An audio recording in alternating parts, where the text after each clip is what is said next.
0 is the Fool, corresponding to the element of air, and also the planet Uranus. Its Hebrew letter is Aleph. Its esoteric meaning is the scintillating consciousness. It is the essence of the veil that is placed before the ordered arrangement of the powers. Who walks this way acquires special dignity. He can stand face to face before the cause of causes. On the tree of life, this is the path between Chokmah and Keter. It is called the spirit of ether. In spiritual matters, the Fool means idea, thought, spirituality, that which endeavors to transcend earth, originality, audacity.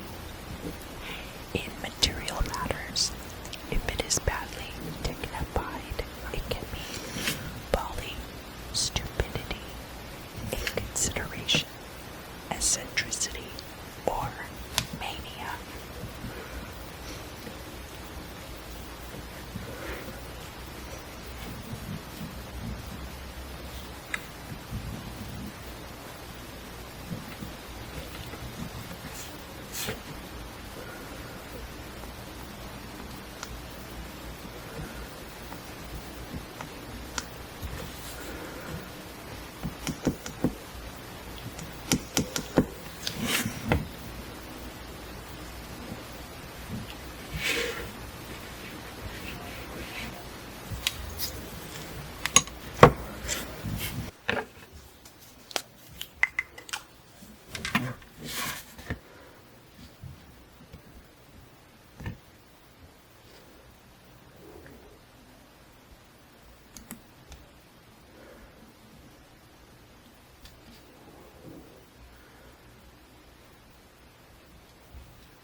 Card number 1 is the Magus, or Magician, and corresponds to the planet Mercury. One word compares thee to thine unending universe of love. O plant thee thy word in the chalice of my heart, and I will bear thee children that shall walk the pathways of the stars, and shall know the Father that begot them. Its meditation color is yellow. Its Hebrew letter is Bet. Its esoteric meaning is the clear or transparent consciousness. It is the substance of that phase of majesty that is called revelation. It is the source of prophecies that seers behold in vision.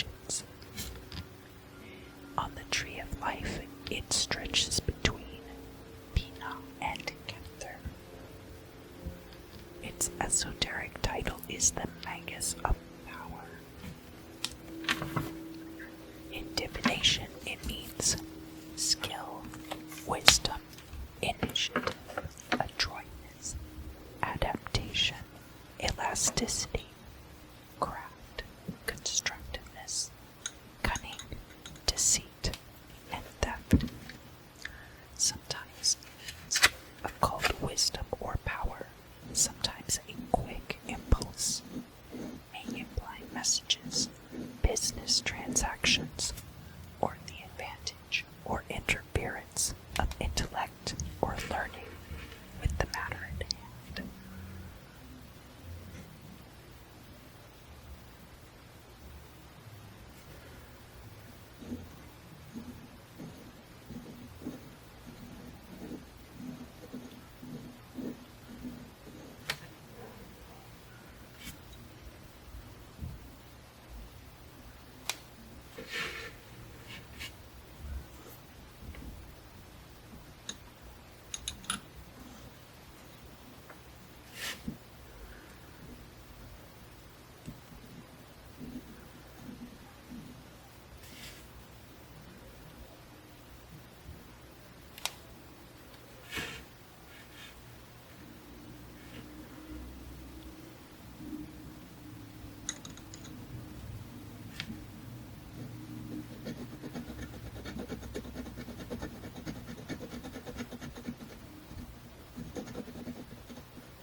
Which corresponds to the moon.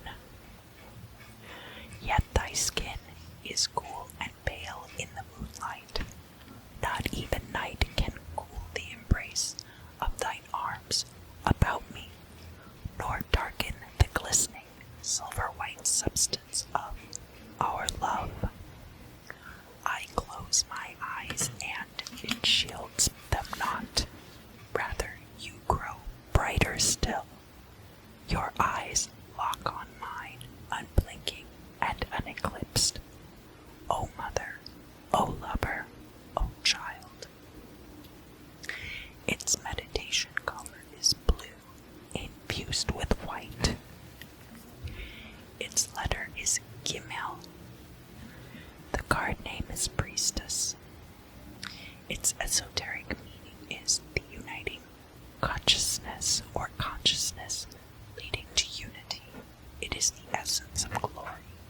It is the consummation of the essential truth of unified spiritual being. On the tree of life, it stretches between Tiferet and Keter. Its esoteric title is the Priestess of the Silver Star. In divination, it means a pure, exalted, and gracious influence enters the matter.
instructor in the secret foundations of holiness and of their stages of preparation.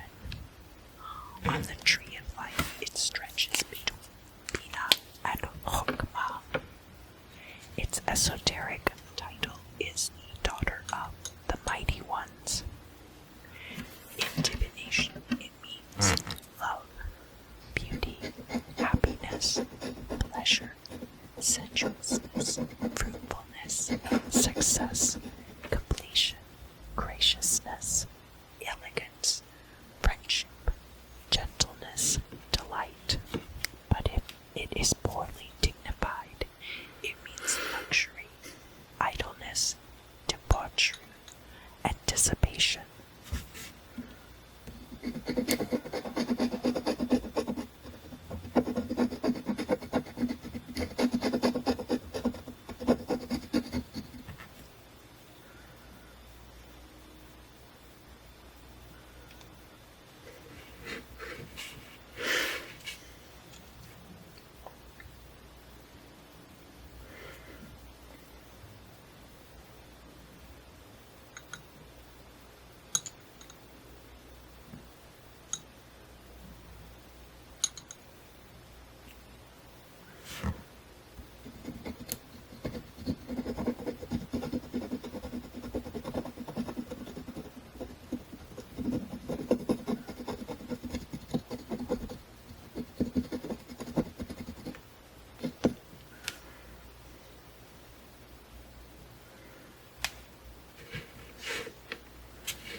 Is the Emperor, which corresponds to the astrological sign of Aries.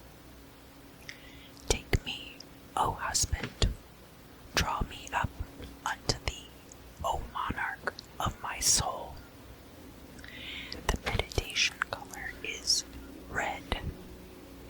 Its Hebrew letter is Tzaddi, but it's important to note that the Hebrew letter Heh would be the next letter in the alphabet, and actually the letters between the Emperor and the star are swapped, but all of the correspondences are what one would expect of them.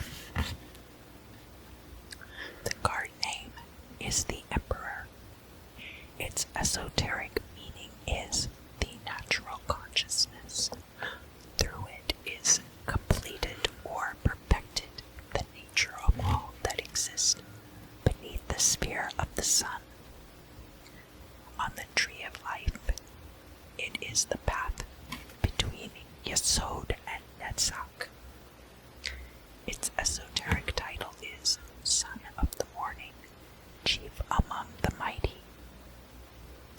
In divination, it means energy, power, vigor, ambition, conquest, victory, control, governance, law, and order, originality, stability, overweening confidence, megalomania, quarrelsomeness, strife, stubbornness, rashness, and ill temper.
Its esoteric meaning is the eternal or triumphant consciousness.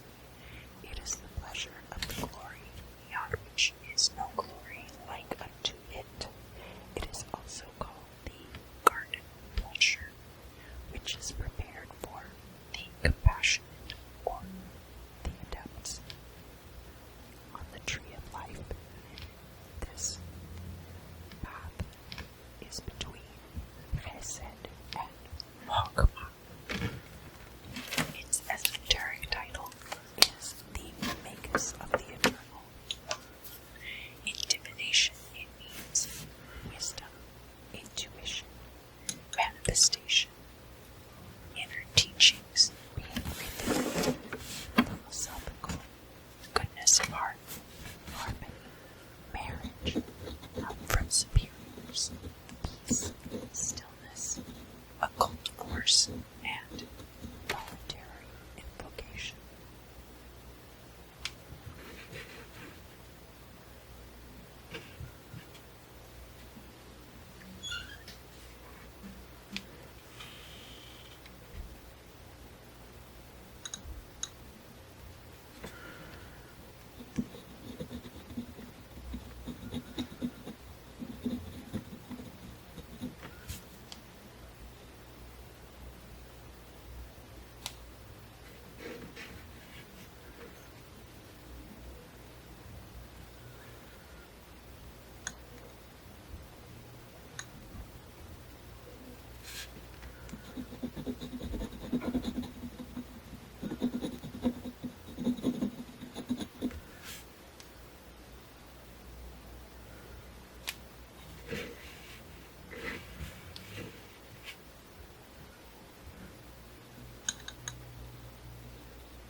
Card number 6 is the Lovers, the astrological sign of Gemini.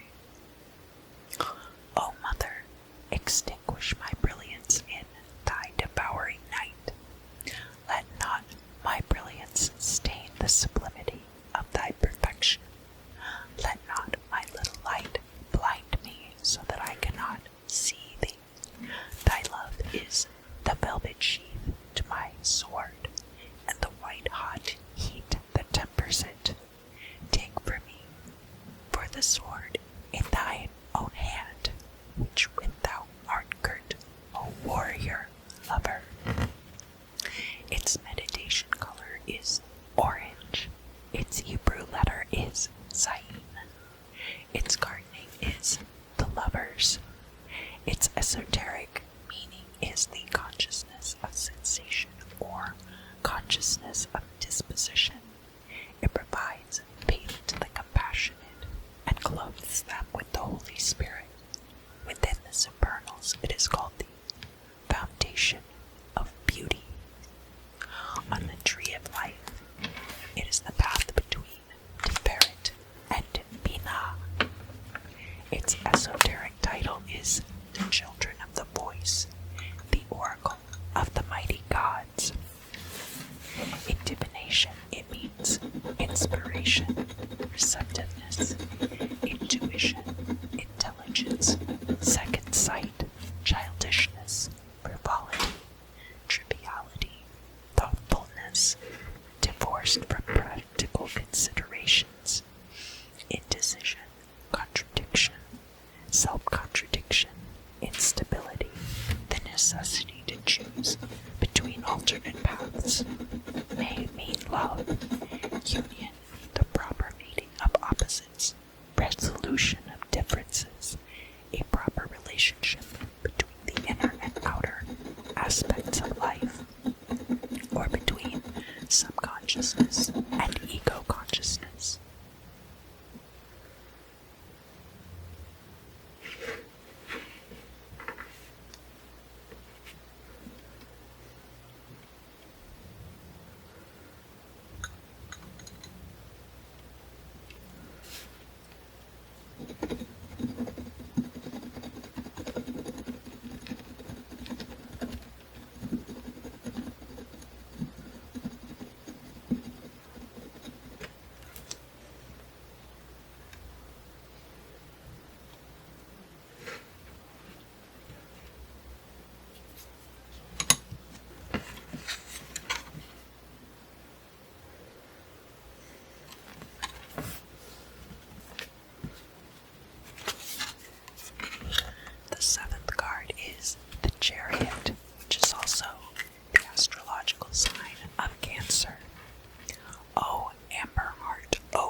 esoteric meaning is the consciousness of the house of influence. From its inmost center glow forth the arcana and veiled ideas which abide in its shadow. Thus is there cohesion or union with the inmost substance of the cause of causes. On the tree of life, this path stretches between Gebura and Bina. Its esoteric title is Children of the Power of Water, the Lord of the Triumph of Light. In divination, it means triumph, victory, hope, memory, digestion, if your health is sometimes unstable. Extreme zeal in maintaining traditional ideas, the die-hard, ruthlessness, lust of destruction, obedience, faithfulness, service under authority, receptive, questing, seeking, voluntary sacrifice, or surrender.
Adjustment, which also corresponds to the astrological sign of Libra. Even if I wander from thee, thou art there. Thy pleasure ever leads me into the depths of thee. Thy chastening hand is the caress of reclaiming me. I walk through the alleys of hell in the byways of my deeds, and the stifling heat is the clasp of thine embrace. Yea, of thy holding me tight unto thee. Its meditation color is green. Its Hebrew letter is Lamed. The card name is Justice. Its esoteric meaning is the faithful consciousness. Through it, spiritual powers are increased. All dwellers on earth abide in its shadow. On the tree of life, Lamed stretches between Tiferet and Gebura. Its esoteric title is the Daughter of the Lords of Truth, the Ruler of the Balance. In divination, it means eternal justice, or equilibrium, the art of adjustment, balance by opposites, internal compensation, or adjustment within the whole, pending decision, karma. In material matters, it could mean law, legal actions, prosecutions. Socially, it could mean marriage or marriage agreements. Politically, it could mean treaties.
astrological sign of Virgo.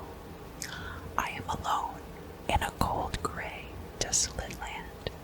There is no other to be found, no companion to ease the going. Yet thou art the light I bear, even when I know it not, and the strong single staff that supporteth me. Its meditation color is yellow-green. The Hebrew letter is Yod. Its card name is the Hermit, and the letter Yod is also the first letter in Yod, Hey, Vav, Hey. Its esoteric meaning is the consciousness of will. It is the pattern of all creatures. By this consciousness, one knows the actuality of primordial wisdom.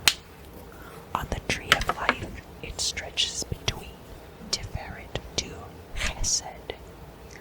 Its esoteric title is the Prophet of the Eternal, the Magus of the Voice of Power.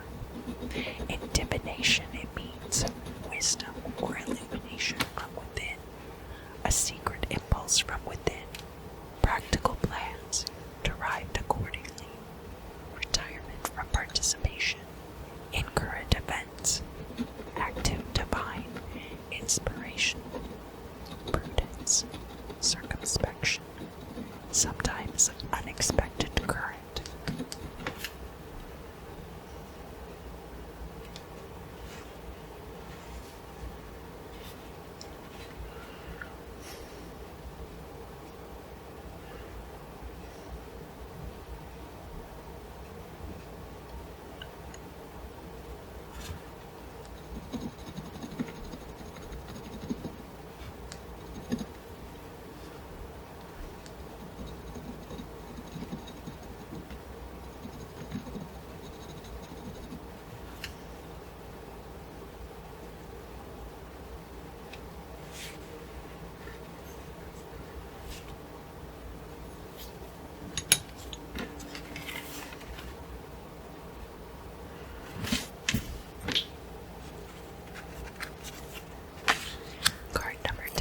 Is the Wheel of Fortune, corresponding to the planet Jupiter.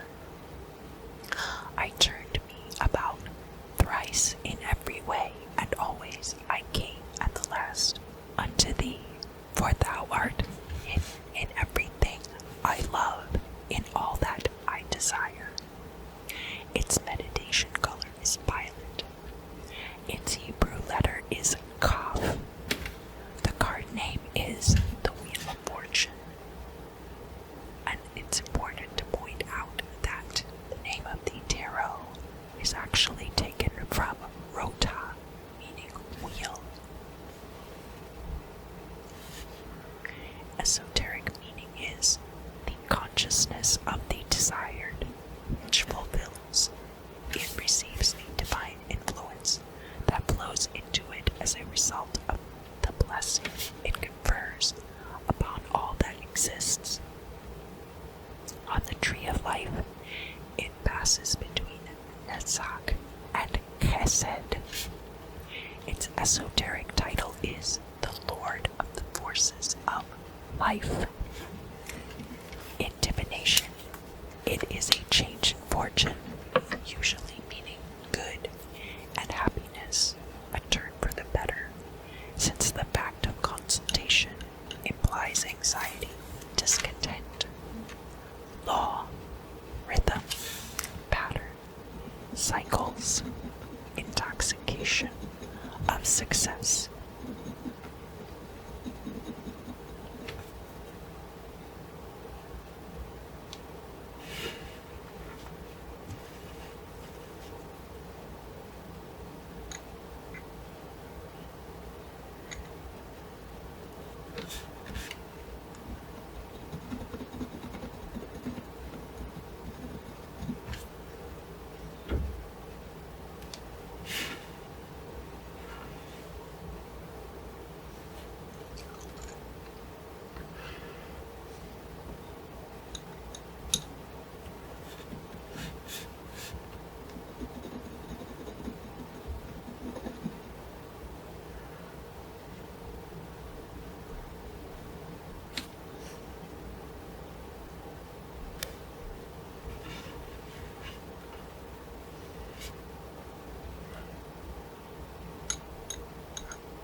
Hesed. Its esoteric meaning is the consciousness of the secret to all spiritual activities. It is so called because of the influence disseminated by it from the highest blessing and the supernal glory. In divination, it means courage, strength, fortitude, energy, action, und grand passion, joy in desire, employment of magic, use of magical power, manifestation, and control of the higher power.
Corresponds to the element of water.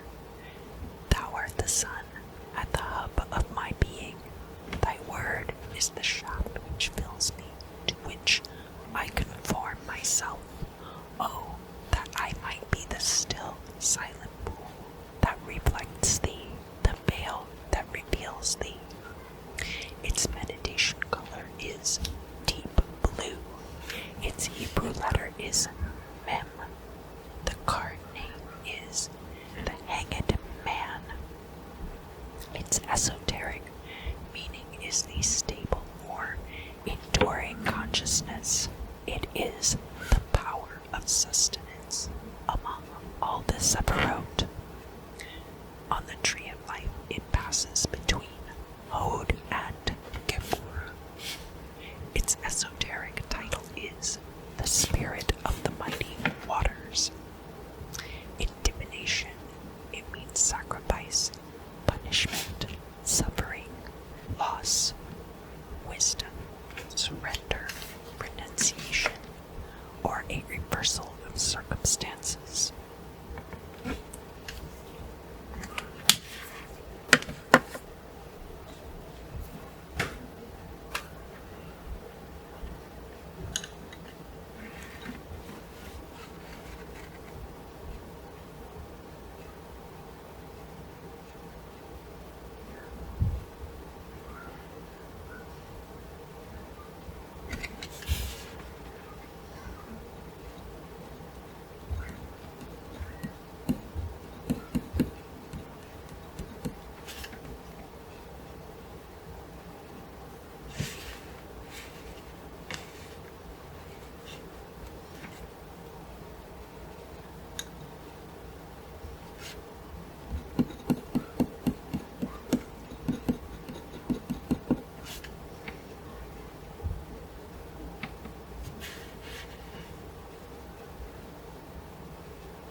esoteric meaning is the consciousness of probation or trial. It is the primary test by which the Creator proves the compassionate. On the tree of life, it passes between Yesod and Tiferet. Its esoteric title is the daughter of the reconcilers, the bringer forth of life. In divination, it means fertile combination of forces, adaptation, realization, aspiration, ambition, ordeal, trial, probation, testing, refinement, action based on accurate calculation, equilibration, and a resolution of errors.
Card 15 is the devil under the sign of Capricorn.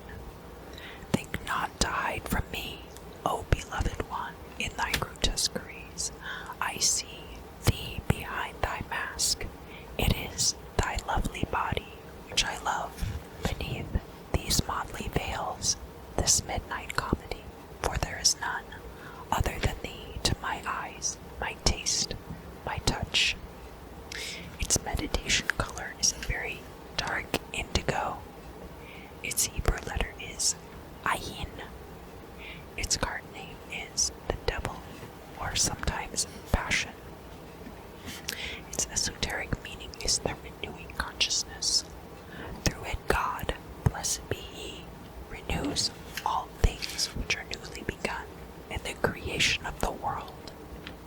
On the tree of life it passes between Hod and Tiferet.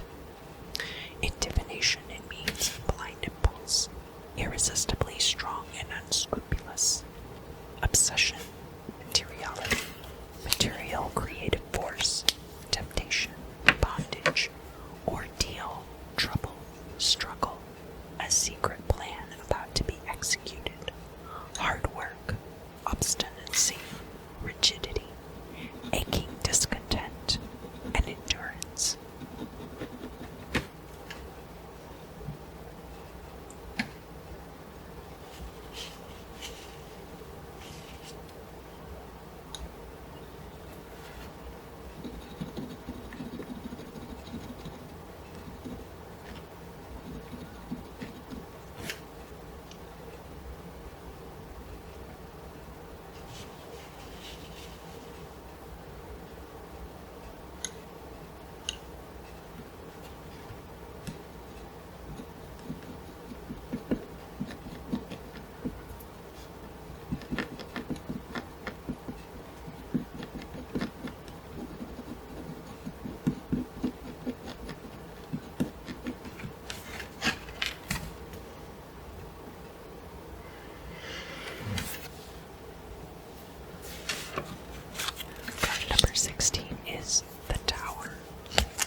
thy nerves with the lightning current of thyself.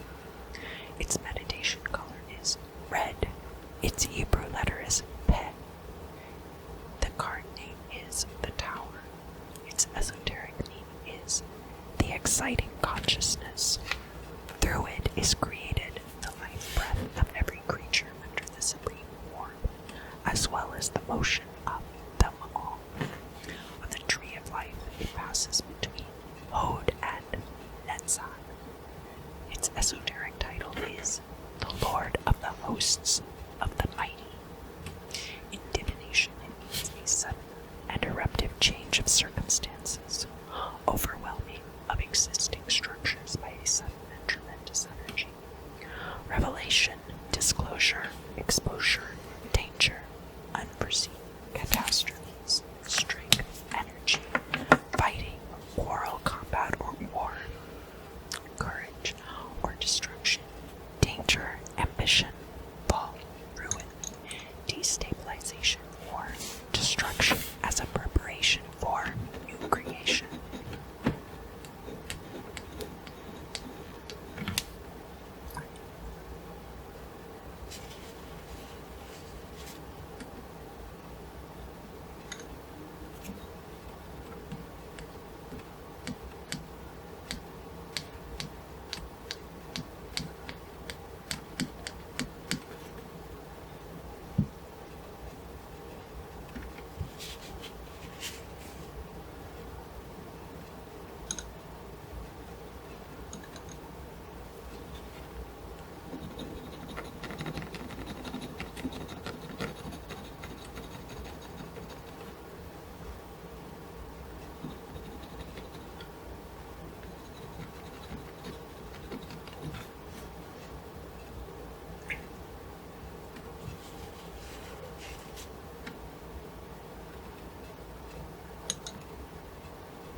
Card number 17 is the star under the astrological sign of Aquarius. In the silence of thy night, thou art beautiful, my silver one dancing, O my golden one, ablaze and forth pouring the unending river of the stars. Let me die in thy stream of the many of the none. Its meditation color is violet. Its Hebrew letter is Heh. The card name is the Star. Its esoteric meaning is the constituting consciousness. It constitutes the substance of creation in pure darkness.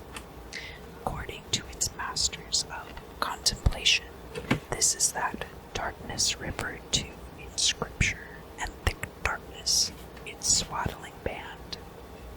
On the tree of life, it passes between Tiferet and Chokmah. Its esoteric title is the Daughter of the Firmament, the dweller between the waters.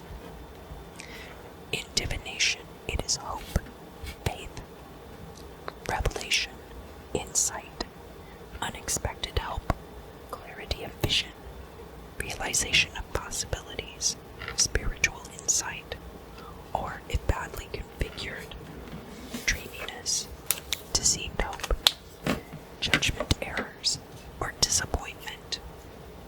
The letter Heh appears twice in Yod Heh, Vav Heh.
is red violet and its Hebrew letter is Kof.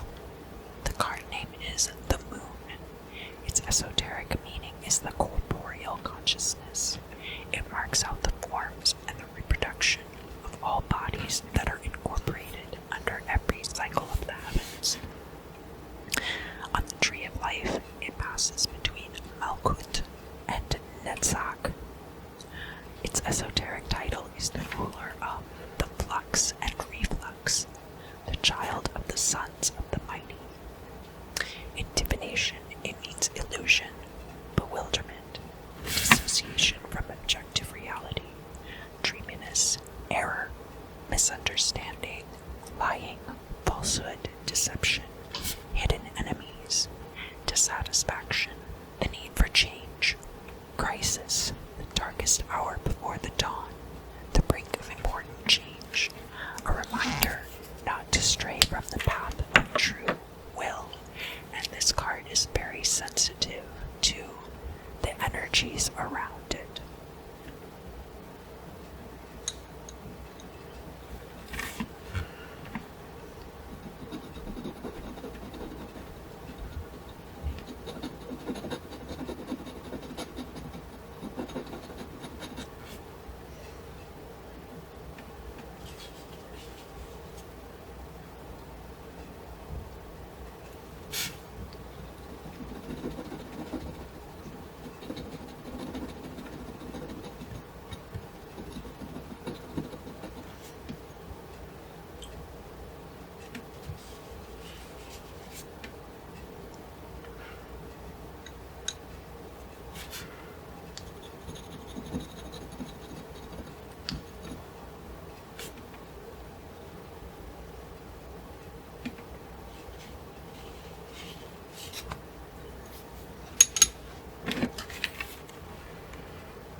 O child, we are playmates for eternity, awakened from our chrysalis to the truth of ourselves, twin companions in the innocent dance of ecstatic love. Its meditation color is orange. Its Hebrew letter is Resh. The card name is the Sun. Its esoteric meaning is the universal consciousness. Through it, astrologers derive their judgment of the stars and zodiacal constellations and perfect their knowledge of the celestial cycles. On the tree of life, it passes between Yesod and Hod. Its esoteric title is the Lord of the Fire of the World. In divination, it means light, life, love, and liberty, glory, gain, riches, triumph, liberation, pleasure, frankness, candor, truth, shamelessness, self-disclosure, self-knowledge, health. With very adverse cards, it means arrogance, self-aggrandizement, display, and vanity.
eon, or it could also be judgment.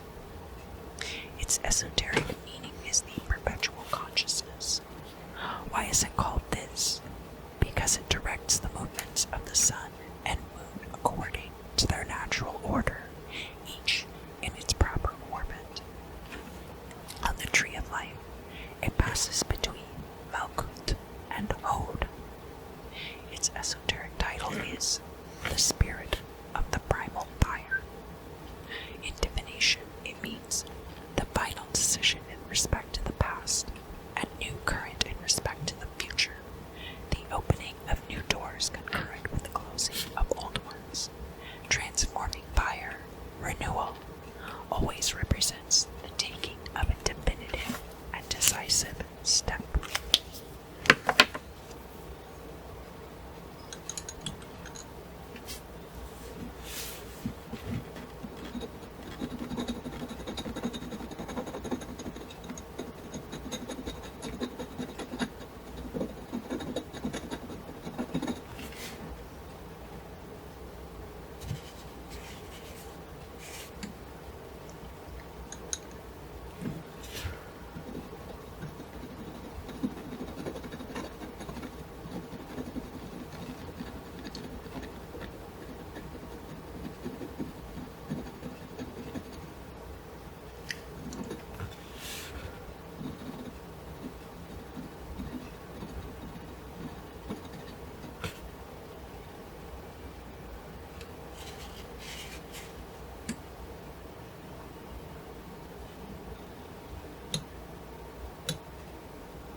Also thus to thee, O coiled light within me, O winged snake which embraces me, in the light and in the night, let me be the vehicle of thy love.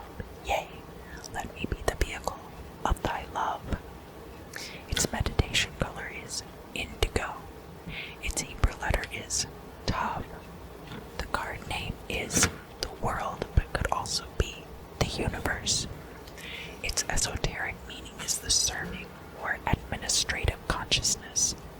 It directs the movements of the 7 planets, each in its own proper course. On the tree of life, it passes between Malkuth and Yesod. Its esoteric title is the Green One of the Night of Time. In divination, it means the matter of the query itself, synthesis, conclusion, the end of the matter. Might mean delay, opposition, obstinacy, inertia, patience, perseverance, persistence through difficulty, the crystallization of the whole matter involved, usually as it denotes the actual subject of the query. It depends substantially on the accompanying cards.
or seed ideas.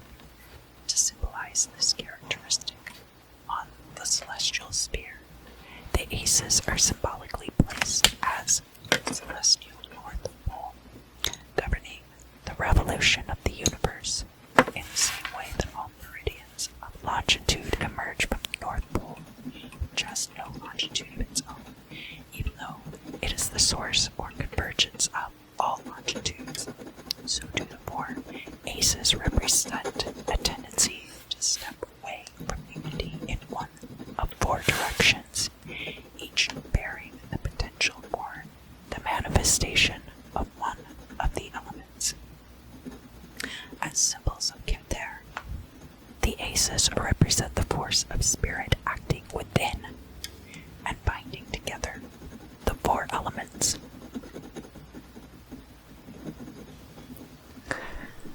The root of the powers of fire is the Ace of Wands. It is the seed or root of elemental fire, the Keter of fire, or Keter in absolute. The essence of the element of fire is in its inception, the primordial energy of the divine, manifested in matter at so early a stage that it is not yet definitely formulated as will. It symbolizes force, strength, rush, vigor, energy, enterprise, initiation, beginning. It implies natural force as opposed to invoked force. It governs various works and questions. The root of the powers of the waters is the Ace of Cups. It is the seed or root of elemental water, Keter of water, or Keter in Bria. Water in its most secret and original form. It symbolizes fertility, is productiveness, conception, beauty, love, pleasure, and happiness. The root of the powers of the air is the Ace of Swords. It is the seed or root of elemental air, Keter of air, or Keter in Yetzirah. The primordial energy or essence of air. It symbolizes invoked force as contrasted with natural force, for it symbolizes the invocation of the sword, intellect in its best and finest condition, as a tool to be employed. Raised upward, it invokes the divine crown of spiritual brightness.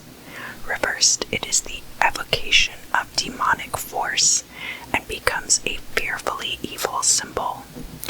Therefore, it represents very great power for good or evil, but invoked. It also represents whirling force, conquest, activity, and strength during trouble.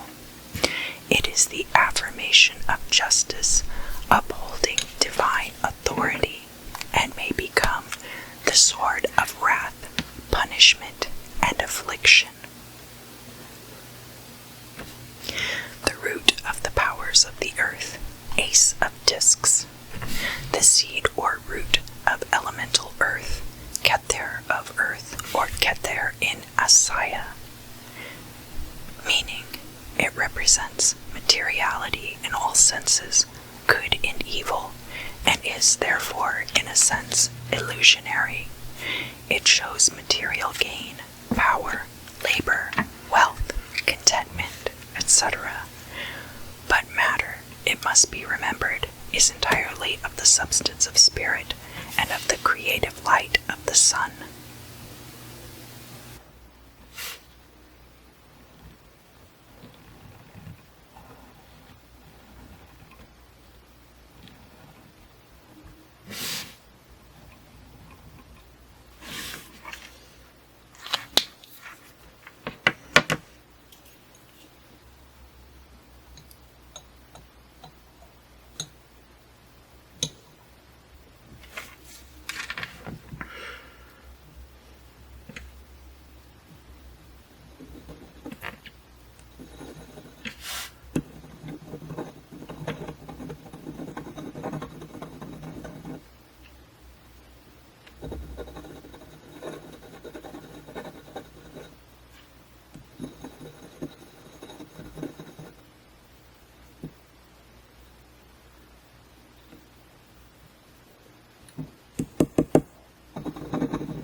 its seed potential. As Chokmah is uncontaminated by any influence, the element appears in its original, purest, and most naturally harmonious condition. The Two of Wands, Dominion. Chokmah of fire.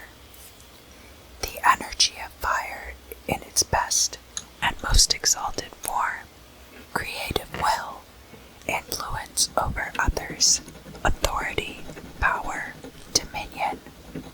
Mars in Aries, strength, domination, boldness, courage, love of freedom, fierceness, fighting, spirit, shamelessness, fury, revenge, resolution.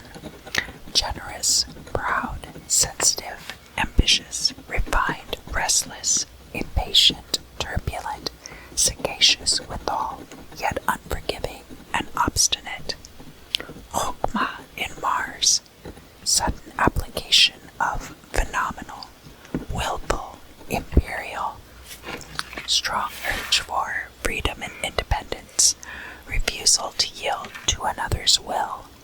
Destruction inaugurates creation. Love is the Two of Cups. It is the Chokmah of water. Water in its purest and highest form, the impulse or word of water, the will to love, harmony of the union of masculine and feminine or of any such polarities. Polarity relationship in love matters. Love, pleasure, marriage, reciprocity, and reflection. Venus in Cancer, harmony, pleasure, mirth, and intensity of joy and ecstasy, powerful love feelings. If ill-dignified, folly, dissipation, waste, and silly actions. Chokmah plus Venus, arousing of love, a forceful pressure or impulse to emotional expression, nature of affections governed by instinct rather than social convention, by impulse of will rather than conditioning or logic.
Restored, the Two of Swords. Chokmah of air, polarity established in opinion, conflict, or division, balanced force, quarrel resolved, yet with residual tensions, actions sometimes selfish, sometimes unselfish. The moon in Libra, compromise, cooperation, friendship, peace restored, truce, justice, strength arising from difficulties and hardship, symbolized by the position of the rose, as though the pain itself had brought forth beauty. Indecision, contradictory characteristics in the same nature or situation, pleasure after pain, sorrow and sympathy, aid to the weak, unselfishness, injury when meaning well, given to petitions. Chokmah plus Luna, emotional divisions creatively resolved, ingenuity, innovative, attentive, perceptive, acting on instinct or impulse impulse of will. If ill-dignified, excessive independence and self-interest, restless, impulsive, uncooperative, tactless, talkative, an agreement spoiled.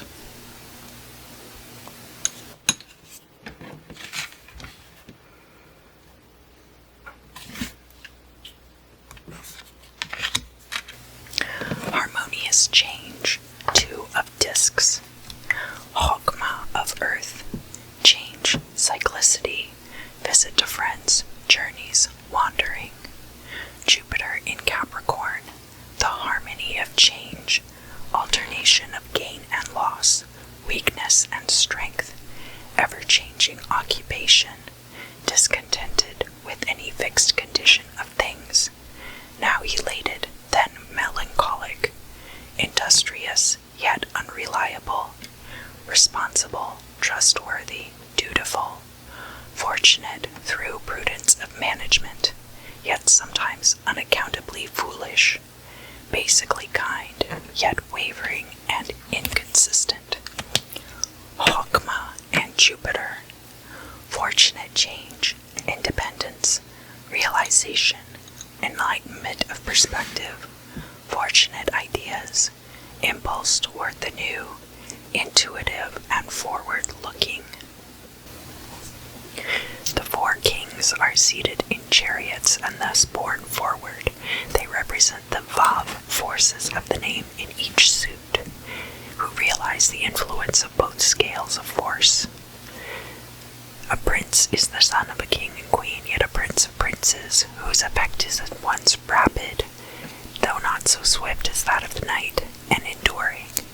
This force is symbolized by a figure borne on a chariot and clothed in armor, yet is his power vain and illusionary, unless set in motion by his father and mother.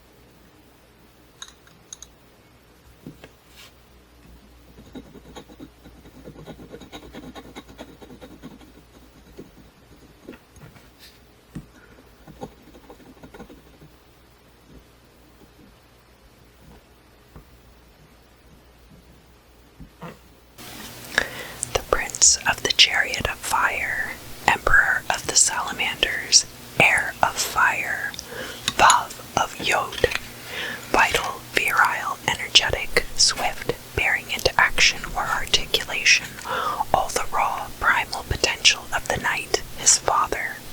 As Vav in fire, he is reason giving guidance, lucidity, and continuity to the underlying will force. With him, it is reason that directs, guides, and carries forward. As Vav in Atziluth, a higher vision of this idea becomes apparent.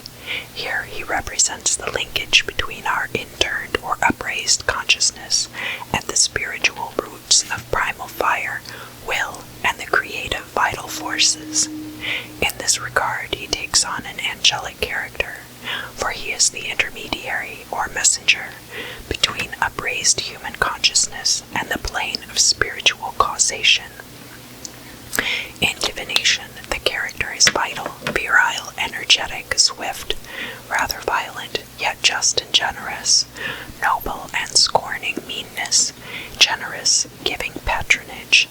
Shrewd and keen powers of thought assist victory in life's pursuits. Joy, gain, abundant self-confidence, lust for life, if ill-dignified, cruel, intolerant, prejudiced, hasty, and ill-tempered, dominating, arrogant, proud, condescending, insolent, vain, and excessively self-aggrandizing.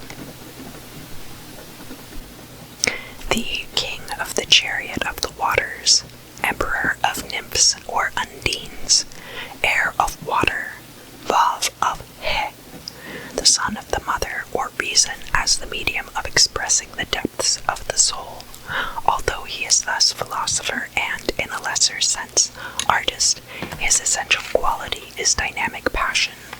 The airy part of water is its currents, its mobility, its elasticity, and especially its flowing, rhythmic, wave-like behavior that mirrors the currents of life energy. As Vav of Bria, he is the form that self-conscious reason takes in Bria.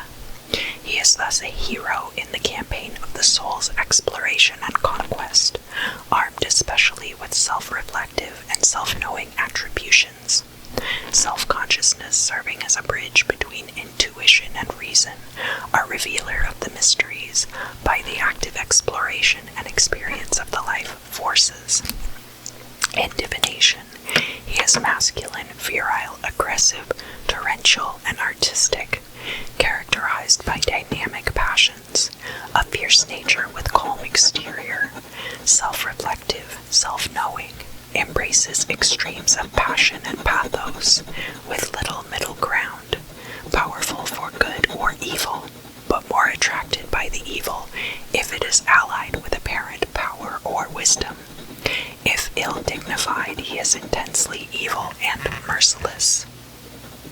The king of the chariot of the winds, emperor of silks and sylphides, heir of air, Vav of Vav, the intellect functioning in its own plane and domain, where it is most efficient and at home. Vav of air and Vav in Yetzirah symbolize reason accepted on its own terms.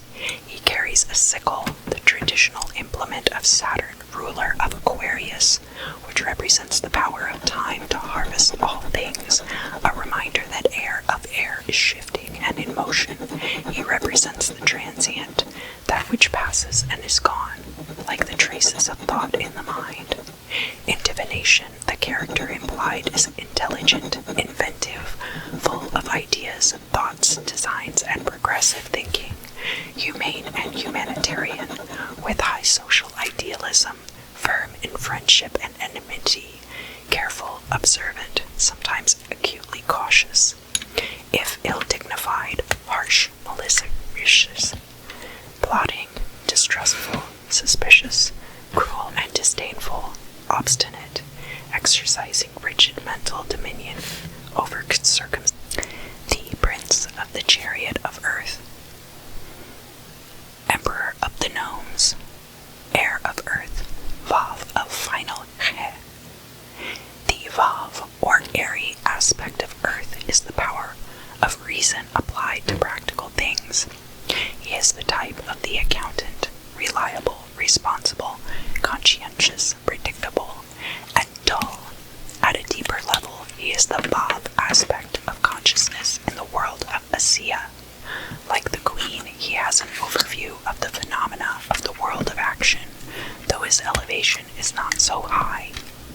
His is the perspective of objective thought, not of lofty intuition, much closer to the actual phenomena than the queen, and therefore without the scope of perspective that comes from her aloofness. He is a child of the night and queen, charged with his father's original will and purpose, Yod, and aided by his mother's perspective, Heh, but he is much closer than either of them to the results. After all, final Heh is the natural mate and consort of Vav. In divination, it signifies increase of matter and reason applied to practical things. This symbol increases good or evil of the surrounding cards, solidifies circumstances, and gives practical application to things. The character is steady, reliable, responsible, conscientious, laborious, patient, predictable, and dull. Strong powers of intellect and adaptability. If ill-dignified, he is selfish, animal, and material, and stupid. In either case, he is slow to anger, but furious if roused.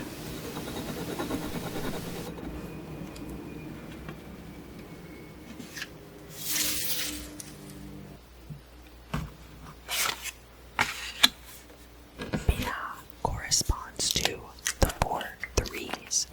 The original idea of the element has become fertilized. A triangle has been formulated, each 3 representing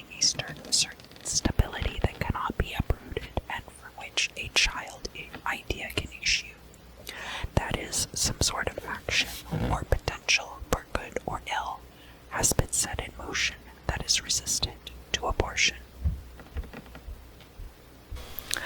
3 of Wands, virtue.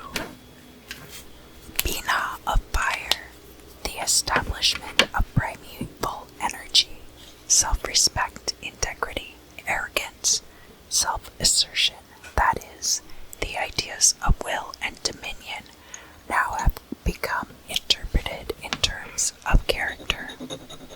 Sun in Aries, established force or strength, realization of hope, leadership, enthusiasm, courage, formulation, birthing, pride, nobility, wealth, generosity, power, obstinacy, conceit, rude self-assumption, insolence, conceit.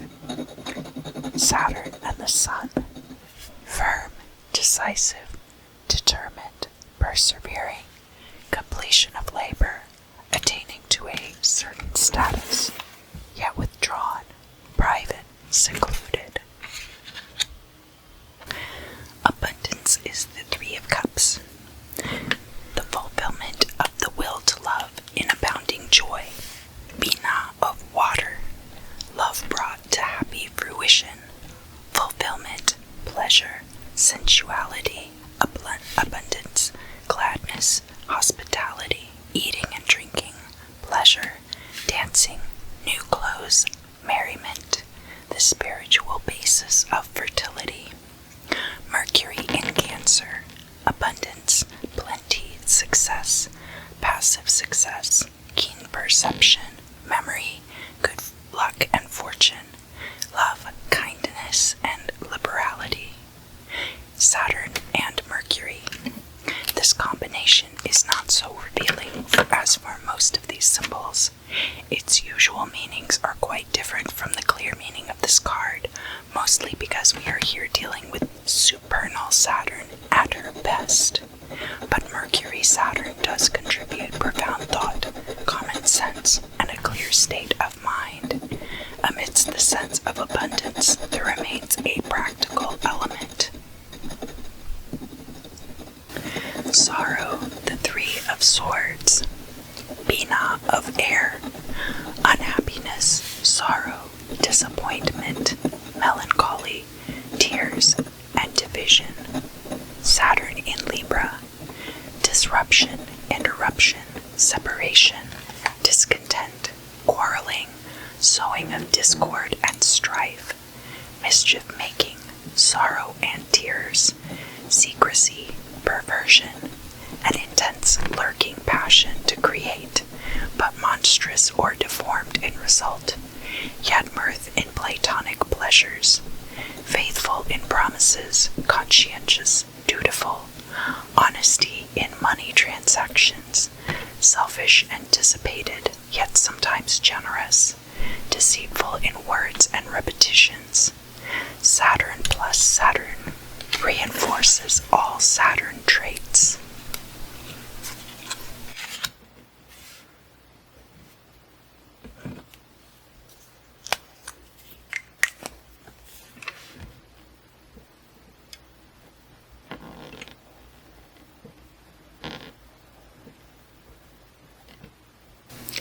Work, 3 of Discs.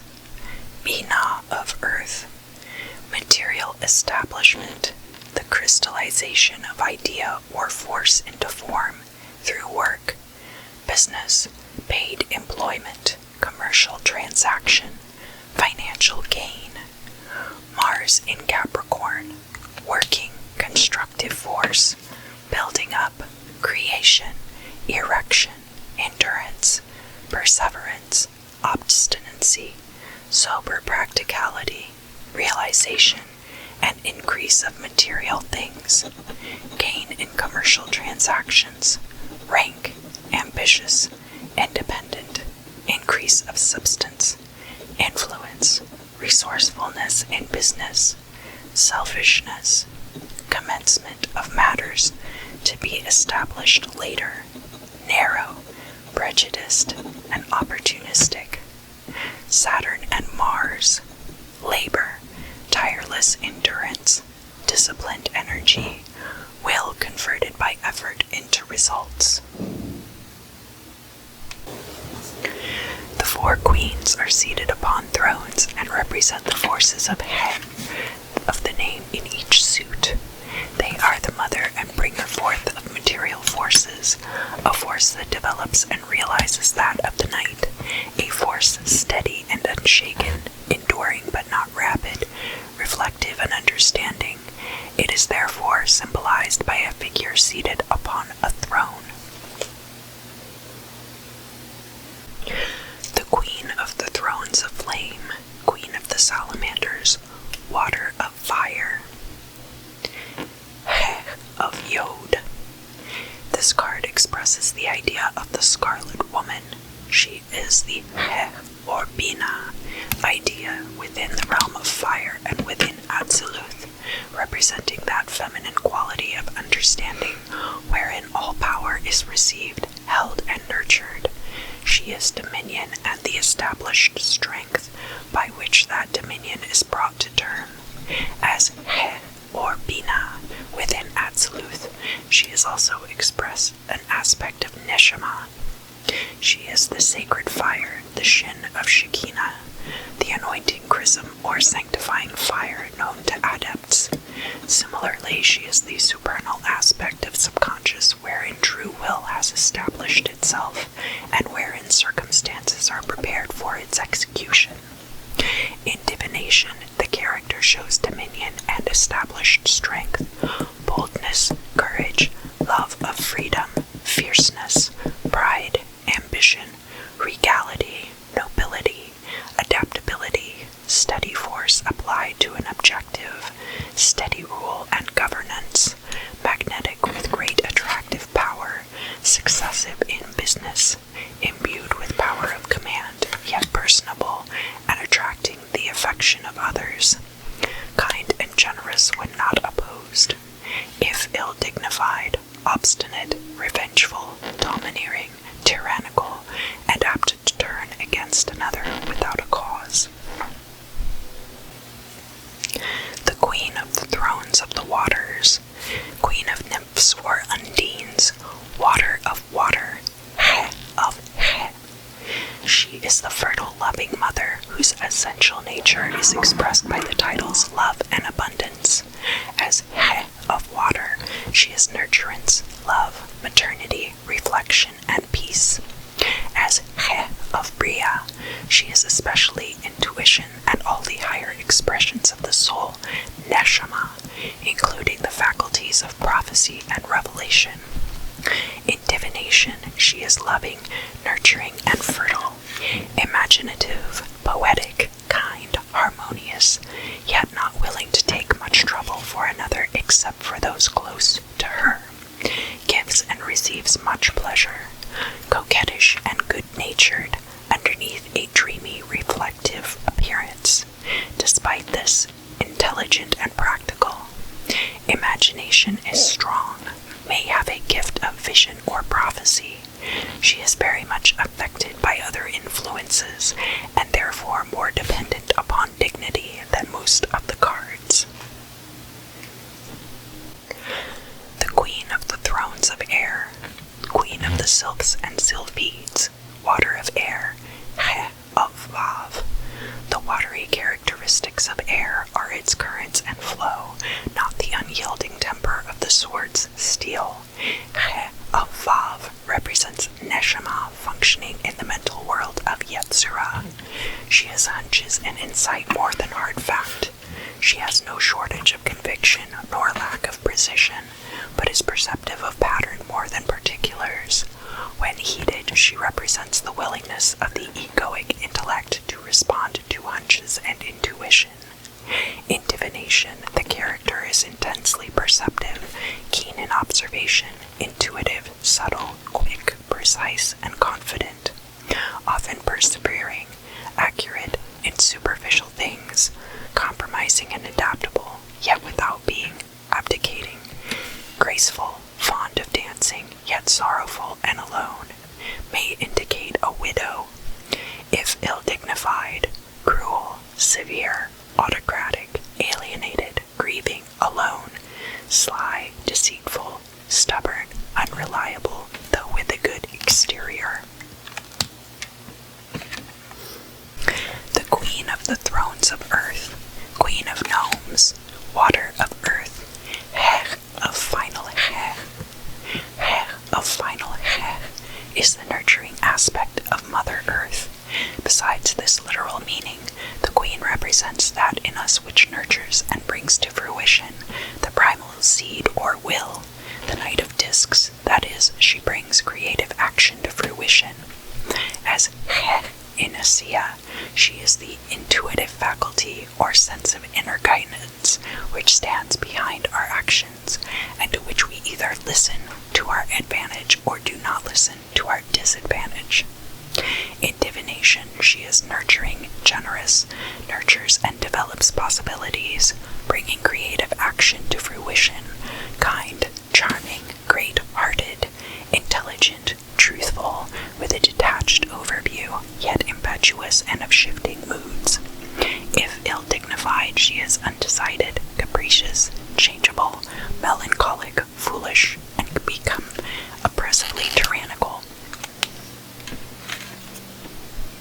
Chesed corresponds to the 4 fours, signify perfection, realization, completion, making a matter settled, steady, and fixed, manifestation, and the rule of law. A particular blessing is shown, often accompanied by a settled or rested peace, within the sphere of the element of this suit. 4 of Wands, completion. Chesed of fire, the original current of will, manifested fully as system, order, law, government, plateau, settlement, arrangement, completion. Venus and Aries, perfection or completion of a thing built up, subtlety, cleverness, beauty, mirth, success in completion, unfolding or maturation of creative powers. If ill-dignified, unreadiness, unreliable and unsteady through over-anxiety, hurriedness of action. Jupiter and Venus, graceful but sometimes insincere, generally beneficial, harmonious and comfortable circumstances, rest after labor, tact, diplomacy, popularity, but given to laziness, negligence, idleness, and waste.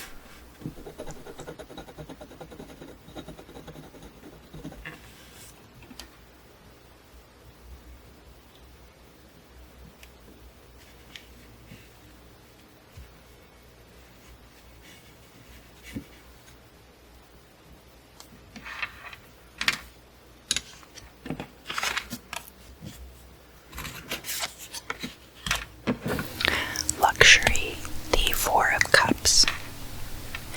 Chesed of water. Luxury, leisure, and abundance of pleasure. Pleasure that is ordered, stabilized, receiving pleasure or kindness from others, but some discomfort therewith.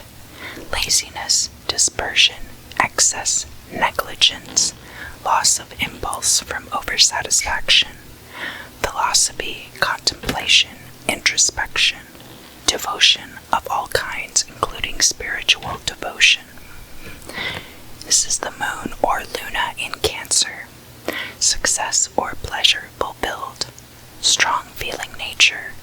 A stationary period in happiness which may or may not continue. It does not mean love and marriage so much as the 3 of Cups.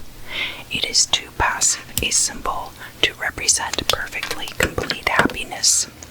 Swiftness, hunting, pursuing. If ill-dignified, acquisition by contention, injustice, drawbacks or dissatisfaction regarding pleasure is implied. Jupiter and the moon. Happiness, kindness, generosity, sociability, popularity, pleasure, rich living, noblesse oblige. Indifference, negligence, jadedness, lazy justice, and opportunism.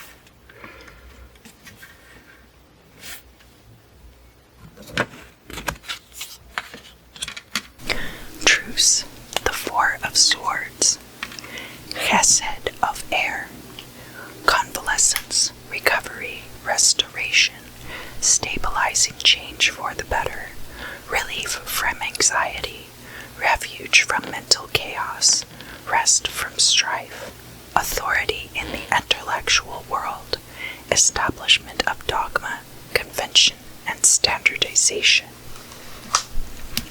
Jupiter in Libra, rest from strife, yet after it and through it, peace from and after strife, resolution of conflicts, bestowing calm, a sense of justice, quietness, rest, ease, popularity, plenty, yet after struggle, goods of this life, social enjoyment, and abundance.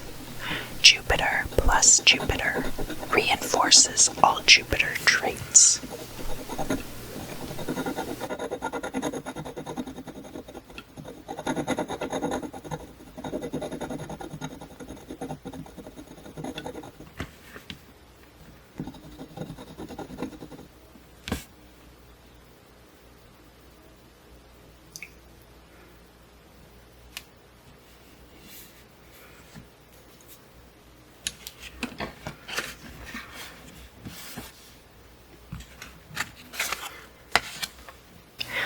Earthly power, Four of Discs, Chesed of Earth, dominating and stabilizing the practical situation, skill in directing physical resources, government through law, order, pattern, system, gain of money or influence, a present, Sun in Capricorn, assured material gain, success, rank, dominion, earthly power, paternal power, completed but leading to nothing beyond, vigilant authority, industrious but little originality, prejudicial, covetous, suspicious, careful, serious, and orderly but discontented, according to dignity as usual. Jupiter and the Sun, power, authority, instinct for command, but inclined to self-aggrandizement and superiority, a rightful ruler or a pretentious bigot.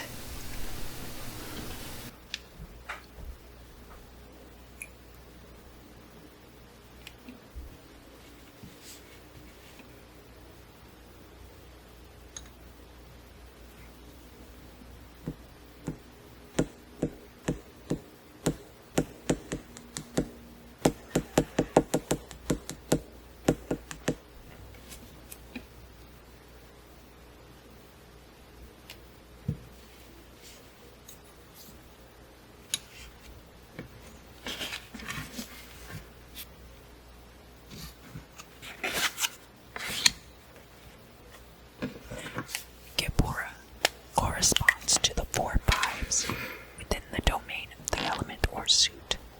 These cards characteristically signify severity, conflict, or suffering, the strife of will divided against itself in fire, emotional severity in water, intellectual strife and conflict in air, and physical severity in earth.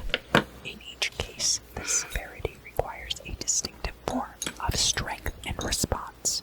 Traditionally, therefore, these cards mean conflict, struggle, combat, and general difficulties, including the stirring up or disturbing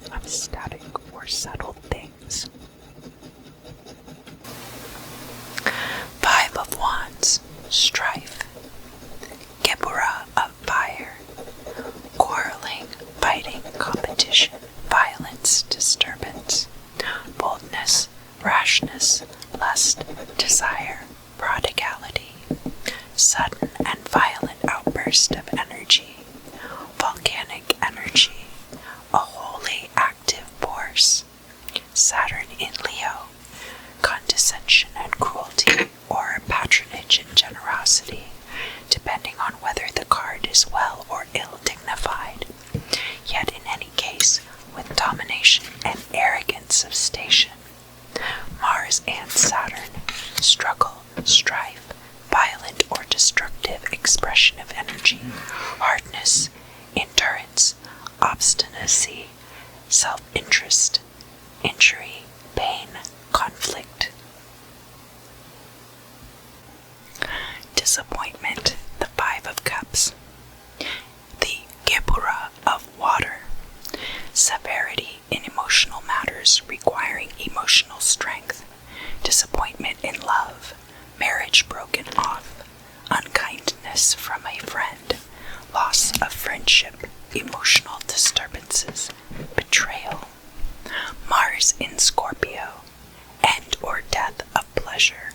Disappointment. Sorrow. Loss or misfortune in those things from which pleasure is expected.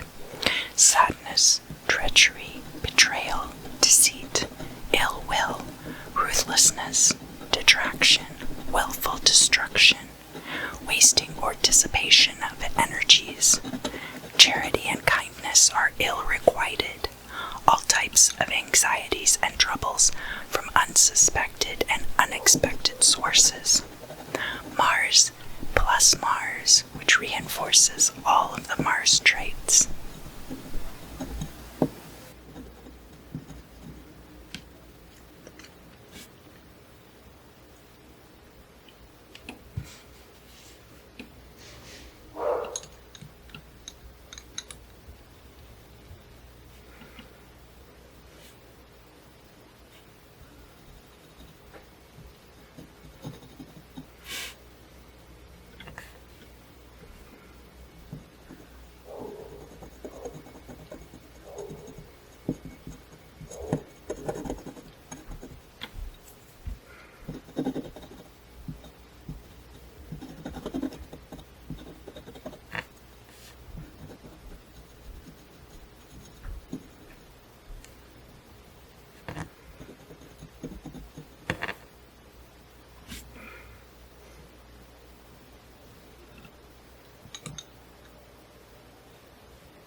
Of Swords, Gebura of air, mental severity, pain or anguish, requiring mental strength and resolve of character, defeat, loss, malice, spite, disruption, slander, evil speaking, and dishonor.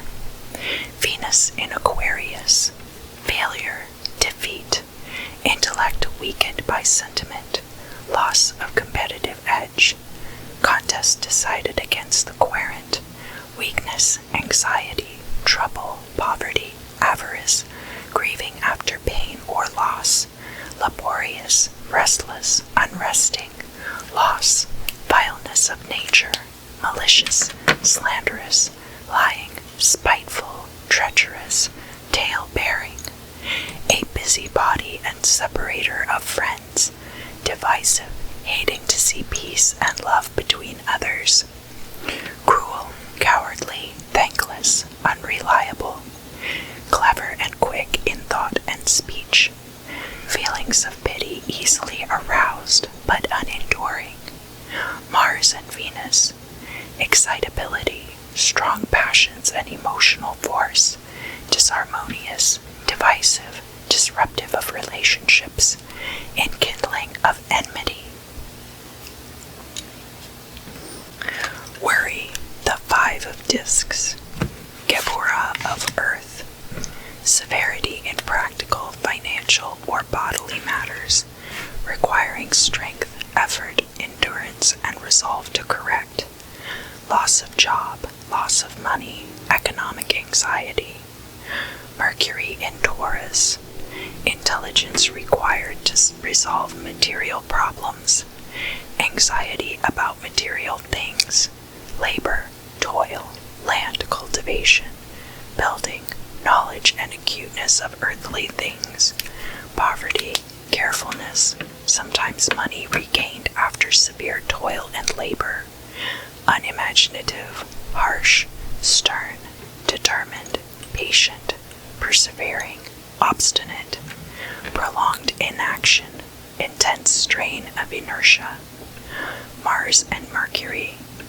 Mental energy, nervous strain, anxiety, mental duress, quarreling, fault-finding, blameful, obstinate, irritable, but practical insight, keen assessment, analytical, effective in difficult circumstances.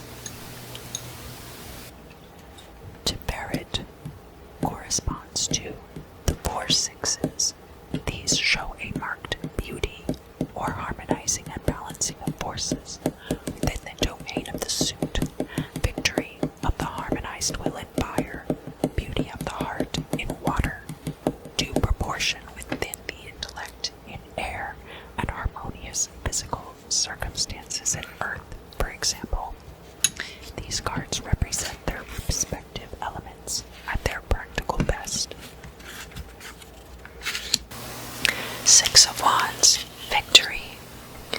Tiferet of fire, energy and balanced manifestation, harmony and beauty in matters of will, gain, certainty and clarity of will in action, leadership. Jupiter in Leo, victory after strife, love, joy, gain, pleasure earned, abundant self-confidence, carefulness, sociability, and avoiding of strife, yet victory therein, if ill-dignified, insolence, vanity, self-admiration, pride of riches and success. Sun and Jupiter, joy, health, dignity, recognition, heightened accomplishment, success, a refined morality, social conscience, and philosophical view, noblesse oblige, yet with all the inherent errors in this if it degenerates, including ostentation, negligence, elitism, pretentiousness, and self-aggrandizement. Pleasure, the 6 of Cups. Tiferet of water, harmony and beauty in matters of the heart, beginning of a wish, happiness, success or enjoyment, well-being, harmony of natural forces without strain, ease, satisfaction, pleasure.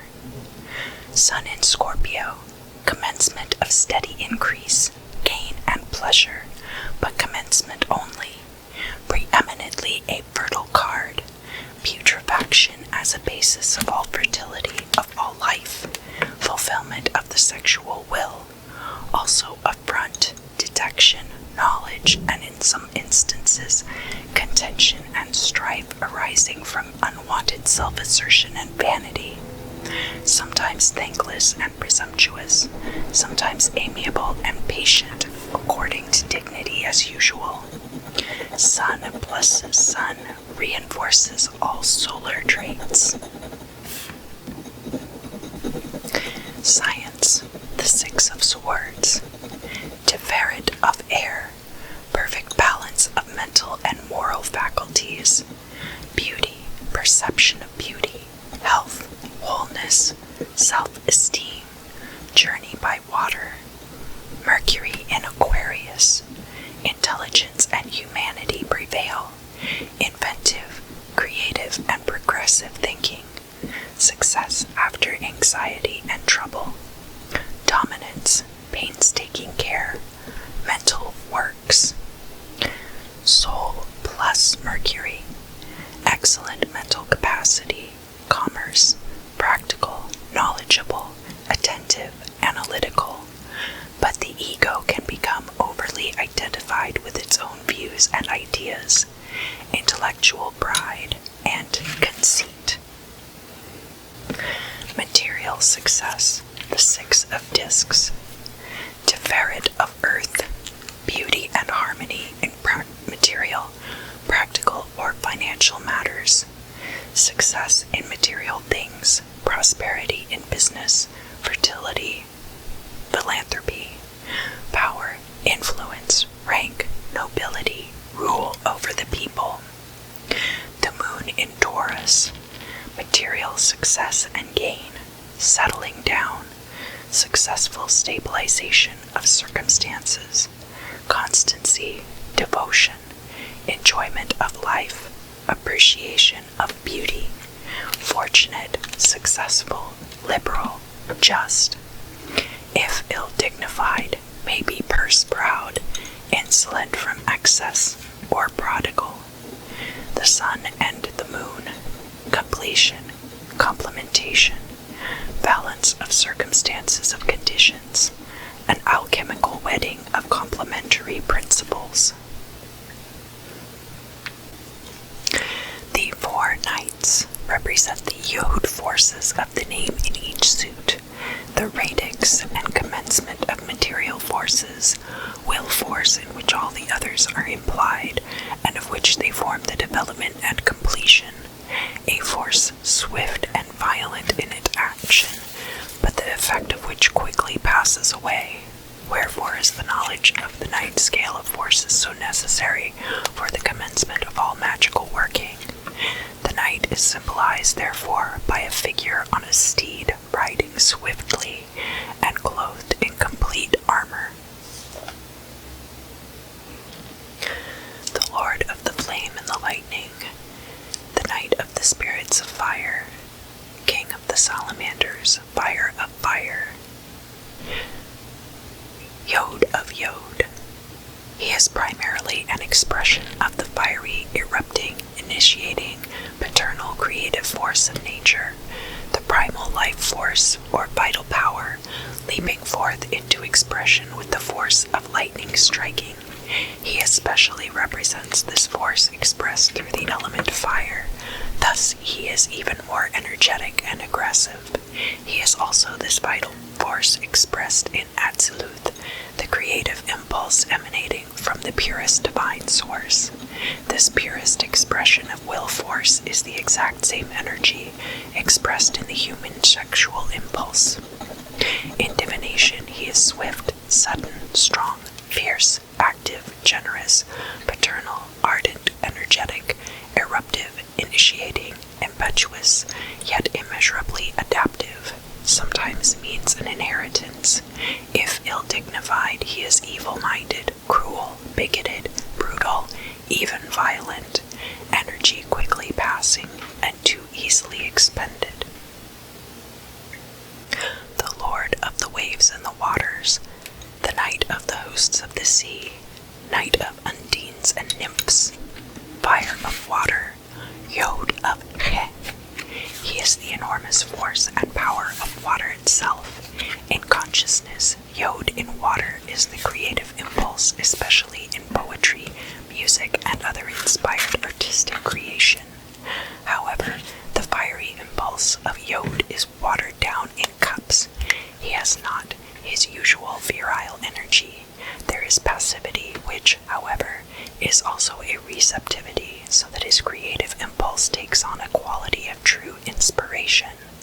Briatic consciousness has made itself genuinely receptive to the will impulse inaugurated in Atziluth. This night, therefore, represents that inner receptiveness which the spiritual consciousness bears toward divine will, the recognition that we are vehicles of true will, conforming ourselves to its requirements. True manifestation of will in the lower worlds is in our responsiveness, conformity, and obedience to what is received. as a positive expression of life, will, and creation. This need is emphasized in contrast by his shadow aspect, the final or lunar decade of Aquarius, called futility. Futility is always the danger of his passivity if his heart is not centered on receiving, nurturing, and expressing the divine spark. Energy is lost altogether, diffused, uncertain, unstable, vacillating. It lacks the singular vision, keenness, and certainty of will. Our comfort is in recognizing that this is not the actual expression of this night when he is truly being himself. In divination, the character is graceful, artistic, poetic, soul-enriching, soft, indolent, passive-receptive, but enthusiastic if roused. A calm exterior with passionate and even violent buried emotions and creative impulses. Pleasure, happiness, enjoyment, contentment. If ill-dignified, he is sensual, idle, lazy, stagnant, brooding, and untruthful, subject to periods of depression and melancholy, loss of heart, exhaustion, and feelings of futility. The Lord of the winds and the breezes, the Knight of the spirits of air, Knight of the sylphs and sylphides, fire of air, Yod of Vav. When the fiery, creative, commanding impulse of the paternal Yod expresses itself through the intellectual realm of air, we see the egoic, self-conscious faculty of reason, a piercing and brilliant intellect, separative and discriminating, controlling, commanding, and imperious. These faculties, which have permitted civilization and science to emerge and flourish, give enormous ability and advantage, yet they are also cruel, callous, and impersonal. In divination, his character is active, clever, subtle, fierce, courageous, skillful, discriminating, with a piercing, brilliant, and disciplined intellect and powerful imagination. Precise, analytical, inquisitive, but inclined to dominate, to overvalue small things, and to apply disproportionate force to small matters, unless he is exceptionally well dignified. If ill-dignified, deceitful, tyrannical, separative, suspicious and distrustful, cruel, malicious, argumentative, rageful, vengeful, pitiless, petty, callous, and cagey. The Lord of the wide and fertile land, Knight of the spirits of earth, Knight of gnomes, fire of earth, Yod of final Heh. Yod of earth is the seed power of earth, the vital generative procreative power of Yod, seeding the receiving and fertile earth. From this we obtain the central idea of this card, expressed in the word husbandry. He is also Yod in Asiya, the aliveness of creation, evident in every detail of our surroundings. The king is one with the land. Each thing that is right, for it is a consequence of an omnipotent and divine will. In divination, the character is sage, skillful, diligent, attentive to detail, patient in material matters, hard-working, steady, and reliable, gained through prudence, attentiveness, intelligence, and labor, generative and procreative, cultivates what is his to develop. Unless well-dignified, he can be dull and material. If ill-dignified, he is avaricious, grasping, dull, and jealous. Tradition says he is not very courageous unless assisted by other symbols. Netzach corresponds to the 4 sevens. Each of these describes what is required within its respective element to attain victory. Valor and enthusiasm in fire, imagination and creative visualization in water, cleverness and adaptability in air, labor and patience in earth. This does not deny that negative, even degenerate, aspects may be present as well. They seem to emerge easily, as if from personal weakness, within the sevens. 7 of Wands, valor. Netzach of fire, enthusiasm, zeal, passion, courage amidst opposition. Mars in Leo, valor, zeal, passion, opposition, obstacles and difficulties, yet courage and self-confidence to meet them. Possible victory depending on the energy and courage exercised. Quarreling fueled by ignorance or limited and parochial view. Pretense, threatening. Also, victory and in small and unimportant things. Influence upon subordinates. Venus and Mars. Passion, emotional force and vitality. A fiery love impulse. Defense of loved ones. If ill-dignified, dissatisfaction. Outbursts of extreme emotion. Conflict fueled by highly personal and emotional point of view. Quarreling. Deep watch. The Seven of Cups. Netzach of water. Illusion, deception, error. The mire of false pleasure. Lying, promises unfulfilled. Slight success at outset not retained. If well dignified, imagination, idea, vision, and the mobilization of the power of visualization to the service of the will. Venus in Scorpio. Passionate disposition, strong powers of attraction, possible success, but neutralized by the supineness of the person. Illusionary success, deception in the moment of apparent victory. Lying, error, promises unfulfilled. Drunkenness, substance abuse, wrath, vanity, shame. Lust, fornication, violence against women, selfish dissipation, deception in love and friendship, betrayal and jealousy, often success gained but not followed up, modified as usual by its dignities. Venus plus Venus reinforces all Venus traits.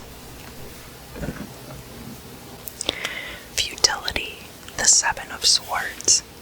Netzach of air, calculating, clever, adaptable, or conniving, deceitful, and unreliable. In character, untrustworthy. Flight, departure, avoidance, refusal, or failure at confrontation. Moon in Aquarius.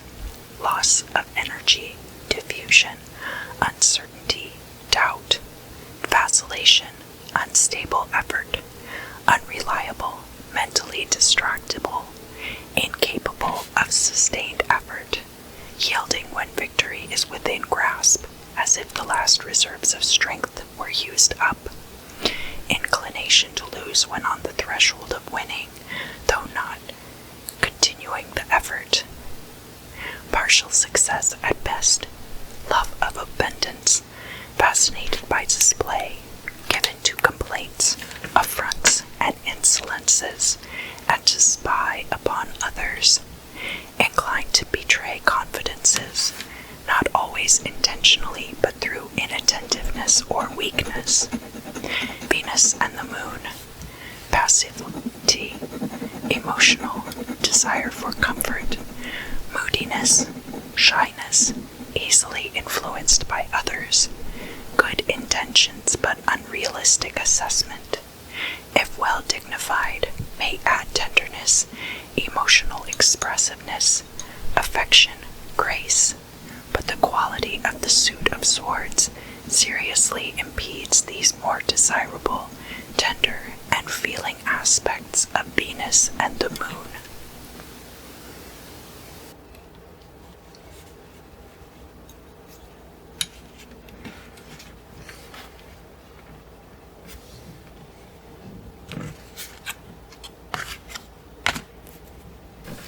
Failure, the Seven of Discs. Netzach of Earth. Success only through labor, patience, and care. Unprofitable speculations and employments. Little gain for much labor. Saturn in Taurus. Blight, inertia, promises of success unfulfilled. shown as it were by the fact that the rosebuds do not come to anything.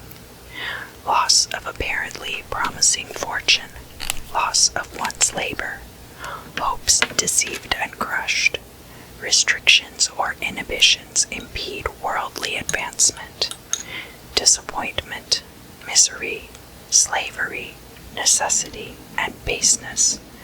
Sometimes it denotes slight and isolated gains with no fruits resulting therefrom, and of no further account, though seeming to promise well, yet can be persevering, enduring, methodical, and economical. Venus and Saturn, disappointment, emotional loss, unhappiness, loss of motivation or energy, sober, realistic, economical, faithful, determined, but emotionally withdrawn, unsatisfied, and hardened.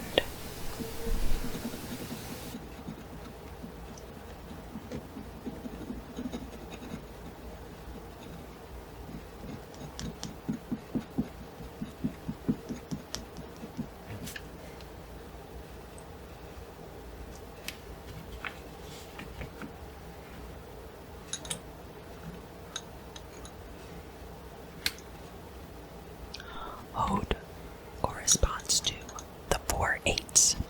These are characteristically passive or constrained due to the attribution of ode to water and form. The main useful consideration is that in the eights, definition and form either give discipline and direction to the element's principle or overweigh, burden, and constrict it. 8 of Wands, swiftness. Ode of fire, energy in its most tenuous sense, hasty communications and messages, swiftness, discipline and focus provide swift channels for a flow of thought, yet narrow and specialized the viewpoint at the same time, representative of process rather than outcome. Mercury in Sagittarius, very rapid rush, but quickly passed and expended. Too much force applied too suddenly, violent, intense, but not lasting. Swiftness, rapidity, restlessness, courage, boldness, confidence, freedom, conflict, violence, speech, light, electricity, high velocity, energy, love of open air and the freedom of open space, generous, subtle, eloquent, soaring thought, yet somewhat untrustworthy, dispersing and scattering one's energies, rapacious, insolent, oppressive, theft and robbery. This card is highly susceptible to the influence of surrounding cards. It is Mercury plus Mercury, so it reinforces all the Mercury traits. Indolence, 8 of Cups. Ode of water, success abandoned, decline of interest, ascetic renunciation and discipline have become excessive, suppressive, self-denying, and sacrificing. What should be fluid and mobile is locked up in rigid form and outworn patterns, strangling it. Saturn in Pisces, exhaustion, loss of heart, stagnation, soullessness, depression, temporary success but without further results, things thrown aside as soon as gained, not lasting even in the matter in hand, indolence in success, misery without visible cause, seeking after riches, instability, time and sorrow impede pleasure and there is no strength to compensate, suppression of will, joy, and enthusiasm by internal or external stresses, reserve, modesty, loneliness, but may indicate renunciation of material success or of things hitherto gained for a higher ideal. Mercury and Saturn, heaviness, mental inhibition, distrust, shyness, short-sighted, stubborn, withdrawn. If well dignified, industrious thought, thorough, serious, philosophical, and methodical. Interference, 8 of Swords. Ode of air, unexpected interference or bad luck. Indecision, lack of persistence in matters of intellect, contest, or effort. Constraint of mental faculties, possibly through overdoing it. Overtrained, overqualified, misses the forest for the trees. Narrow, restricted, petty, controlling by use of intellect. Jupiter in Gemini. Too much force applied to small things. Attention wasted on detail at the expense of the principal and more important points. Obfuscation, if ill-dignified. These qualities produce malice, pettiness, and domineering characteristics. Patience in detail of study, great care in some things, counterbalanced by equal disorder in others. Impulsive, equally fond of giving or receiving money or gifts. Generous, clever, acute, selfish, and without strong feeling of affection. Admires wisdom, yet applies it to small and unworthy objects. Versatile or distractible. Obliging or overtly conciliatory. Well-mannered when this may not be warranted. Avoidant, carefree, or superficial. Mercury and Jupiter.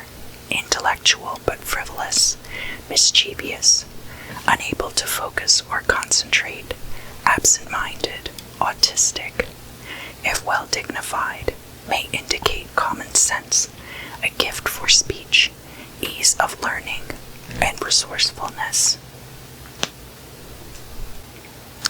Prudence, the 8 of Discs.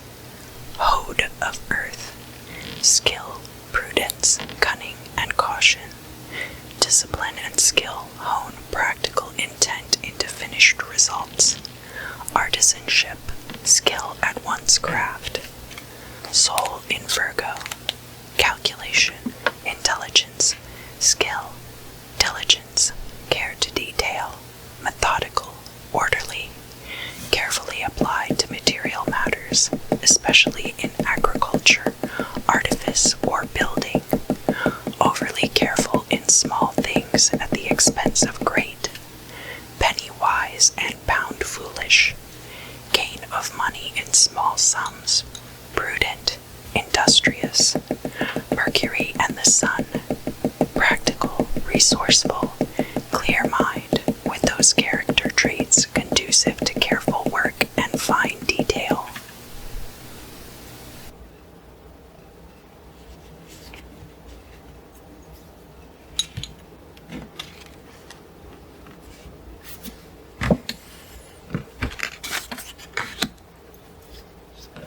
Yesod corresponds to the 4 nines.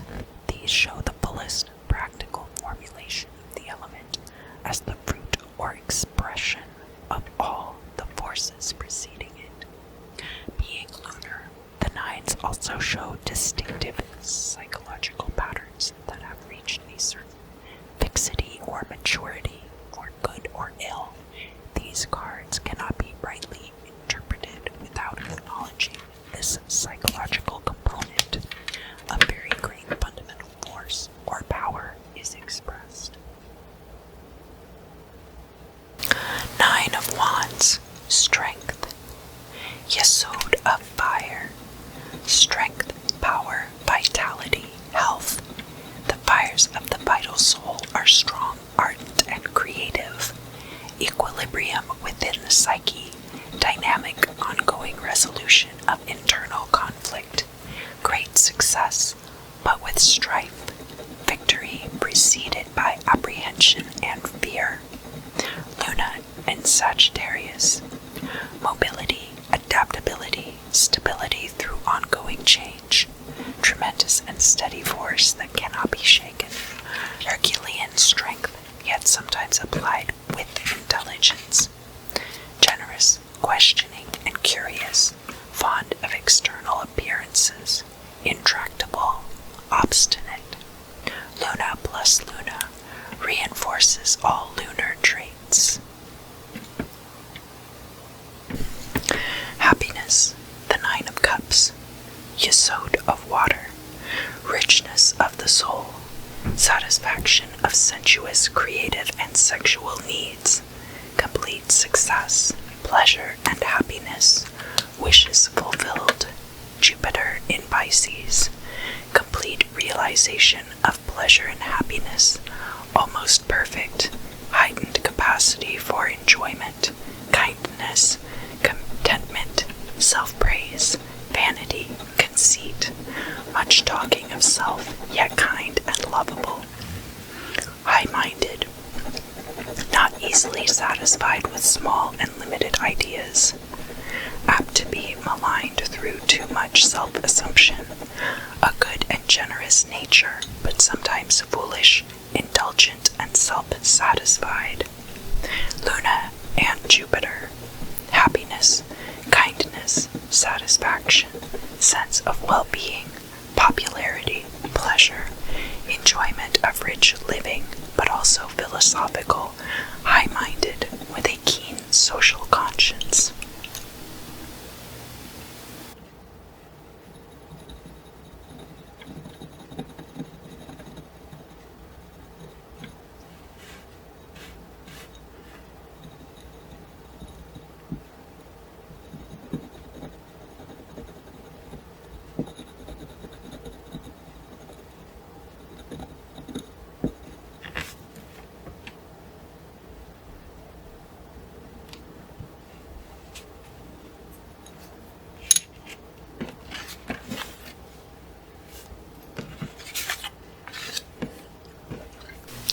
Despair and cruelty, Nine of Swords, Yesod of air, the disruption and severity of the swords, ripened to its greatest development, illness, suffering, malice, cruelty, and pain.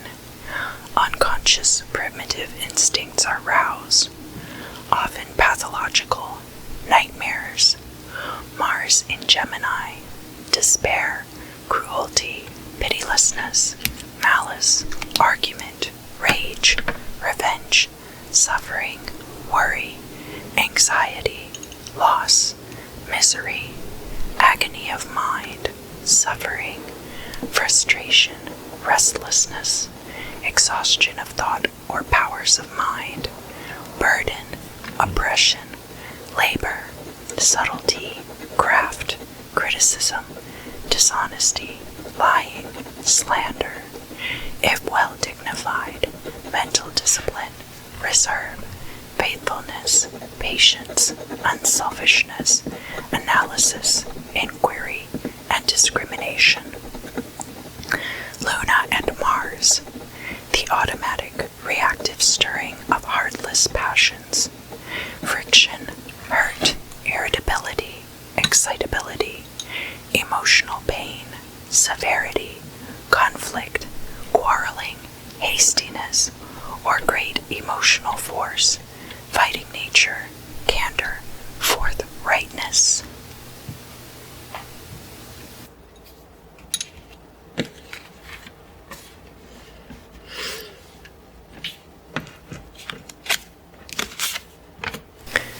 Nine of Discs, material gain, Yesod of earth, inheritance, much increase of goods, harvest, fruitfulness, and creation.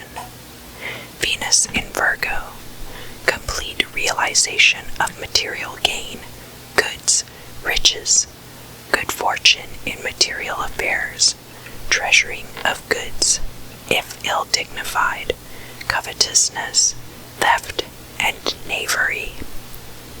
Venus and the Moon, pleasure, happiness, joy, devotion, caregiving, desirous of children, affectionate, responsive to beauty, graceful.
secured or abundantly determined. The tens often show circumstance as overly ripe, alternately when viewed as an opening from the world beneath them, especially in questions of psychological or spiritual development. They represent the conditions of opening from a lower level to a higher and the consequences of that breakthrough. Ten of Wands, oppression. Malkut of fire, blind force detached from its spiritual sources, overbearing force and energy, cruelty, malice, revenge, injustice. Saturn in Sagittarius, cruel and callous power applied to material and selfish ends. Tyranny, oppression, repression, may show failure in a matter and opposition too strong to be resisted, arising from the person's excessive selfishness at the start, self-doubt, feeling overburdened or not up to the task, ill will, lying, malice, slander, envy, deceit, obstinacy, if ill-dignified, if well-dignified, a strong sense of justice and morality, asceticism, prudence, helpfulness, objectivity, self-sacrifice, and generosity. Malkut plus Saturn, perseverance, endurance, effort but to little avail, the need for economy, materialism, possessiveness, overburdening, inertia impedes progress. Satiety, the Ten of Cups. Malkut of water, matter settled, complete good fortune, the pursuit of pleasure brought to success.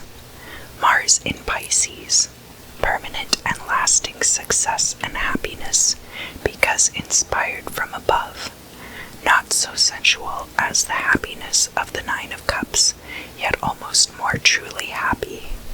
Pleasure, dissipation, debauchery, quietness, peacemaking, kindness, pity, generosity, wantonness, waste, dissipation, craving for drugs, lack of self-control, unreliability in romance, all according to dignity.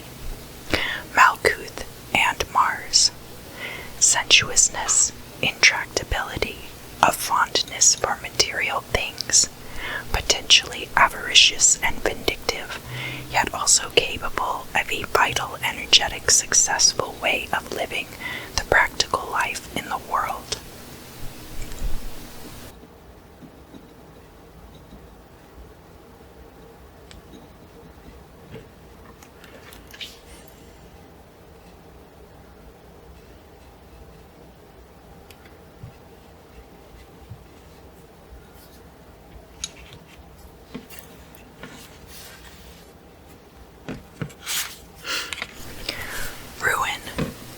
Swords, Malkut of air, ruin, death, defeat, disruption, but in spiritual matters, the end of delusion, destruction at the end, and substantiality, ideas, dreams, or plans never rendered practical.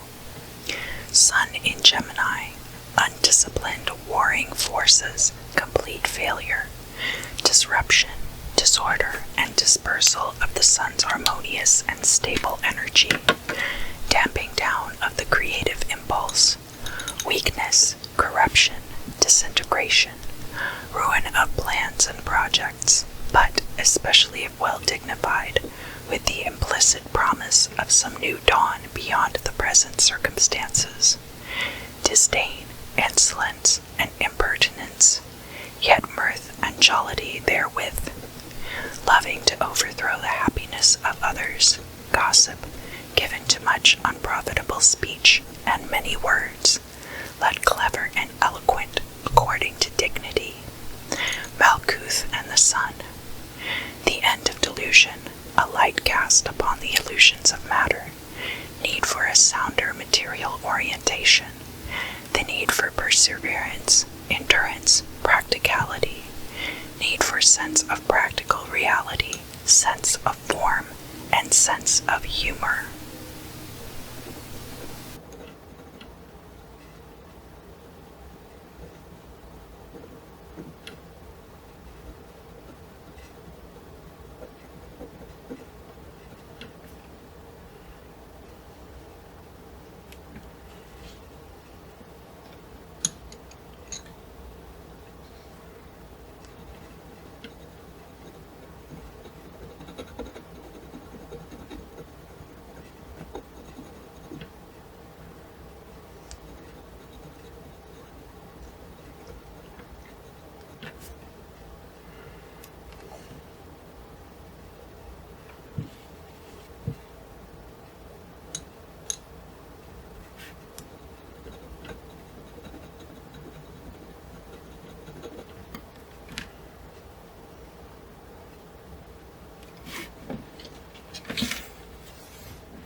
Wealth, 10 of discs. Malkuth of earth. Prosperity, riches, wealth. The completion or reward of labor or of the great work. Mercury in Virgo. Completion of material gain and fortune, as it were, at the very pinnacle of the success, but possibly nothing beyond. The requirement to mobilize intelligence to manage what has been built or acquired. Practical management of affairs. Old age, slothfulness. Great wealth, yet sometimes partial loss. Heaviness, dullness of mind, yet clever and prosperous in money transactions. Malkuth and Mercury. The meaning of this constellation of symbols is virtually identical to that of the other combinations of attributions for this card.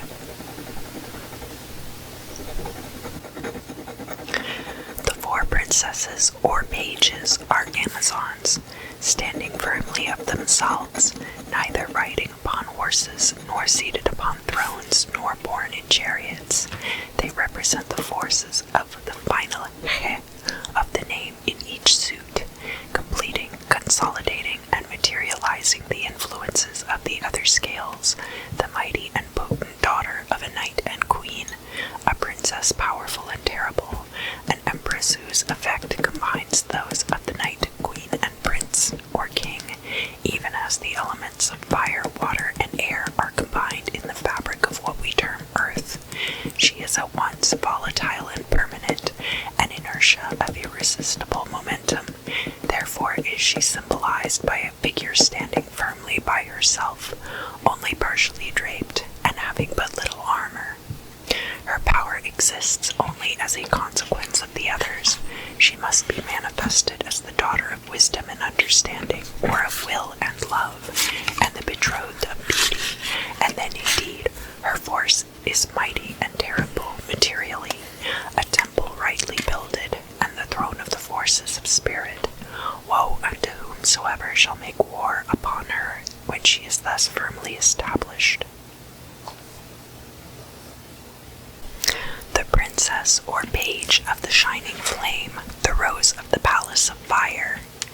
Princess and empress of the salamanders, throne of the ace of wands, earth of fire, the final Heh of Yod. She is a symbol of the completion of the great work, the expression in action, Heh, of the original creative impulse of will force, Yod. The earthy part of fire is its fuel, which both feeds the fire and grounds it, providing something to which the fire can cling. Thus she represents the function of an avatar, the incarnation of spiritual principle, in a vehicle capable of sustaining and suitably manifesting it. As Heh in Absoluth, she is the archetype of incarnation, the Kabbalistic bride and queen, representing the soul in its pristine beauty. She shows who we really are at the soul level. Heh in Absoluth may be termed the causal body. In divination, displays brilliance, courage, beauty, force, vitality, passion, joy of life, sudden in anger or love, desirous of power, enthusiasm, and revenge. If ill-dignified, she is superficial, theatrical, cruel, unstable, and domineering. The princess or page of the waters, the lotus of the palace of the floods, princess and empress of the nymphs or undines, earth of water, the final Heh of Heh, Heh the daughter in the field of operation of Heh the mother. She represents the incarnate, individual human soul in relationship to the higher soul and its universal spiritual patterns. How well the card is dignified will reflect the conditions of this relationship. Usually it implies a harmony between the two, though if ill-dignified it can represent disharmony in their relationship. As earth of water, she is the embodiment of the idea of water, expressed, for example, as crystallization. Ideas associated with water are given solid form. She is nurturing like the queen, but more especially represents actions of love, the products of creativity, etc. In divination, the character displays sweetness, poetry, gentleness, nurturing, and kindness. She is imaginative, artistic, reflective, intuitive, dreamy, at times indolent, yet courageous if roused. Ethical action, harmony between one's soul and the universal spiritual patterns of the higher soul. If ill-dignified, she is selfish and luxurious. Disharmony between one's soul and the higher soul. The princess or page of the rushing winds, the lotus of the palace of air, princess and empress of the sylphs and sylphides, earth of air, final Heh of Vav. Final Heh is the natural mate and complement of Vav. She is Psyche to his Eros, Eurydice to his Orpheus.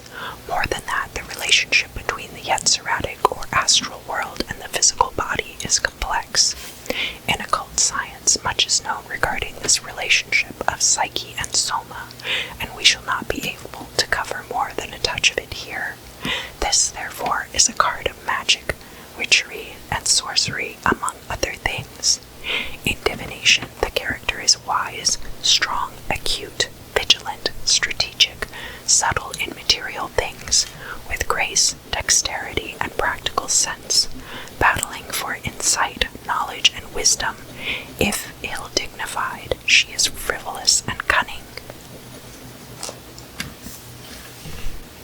The princess or page of the echoing hills, the rose of the palace of earth, princess and empress of the gnomes, throne of the ace of discs, earth of earth, final Heh of final Heh.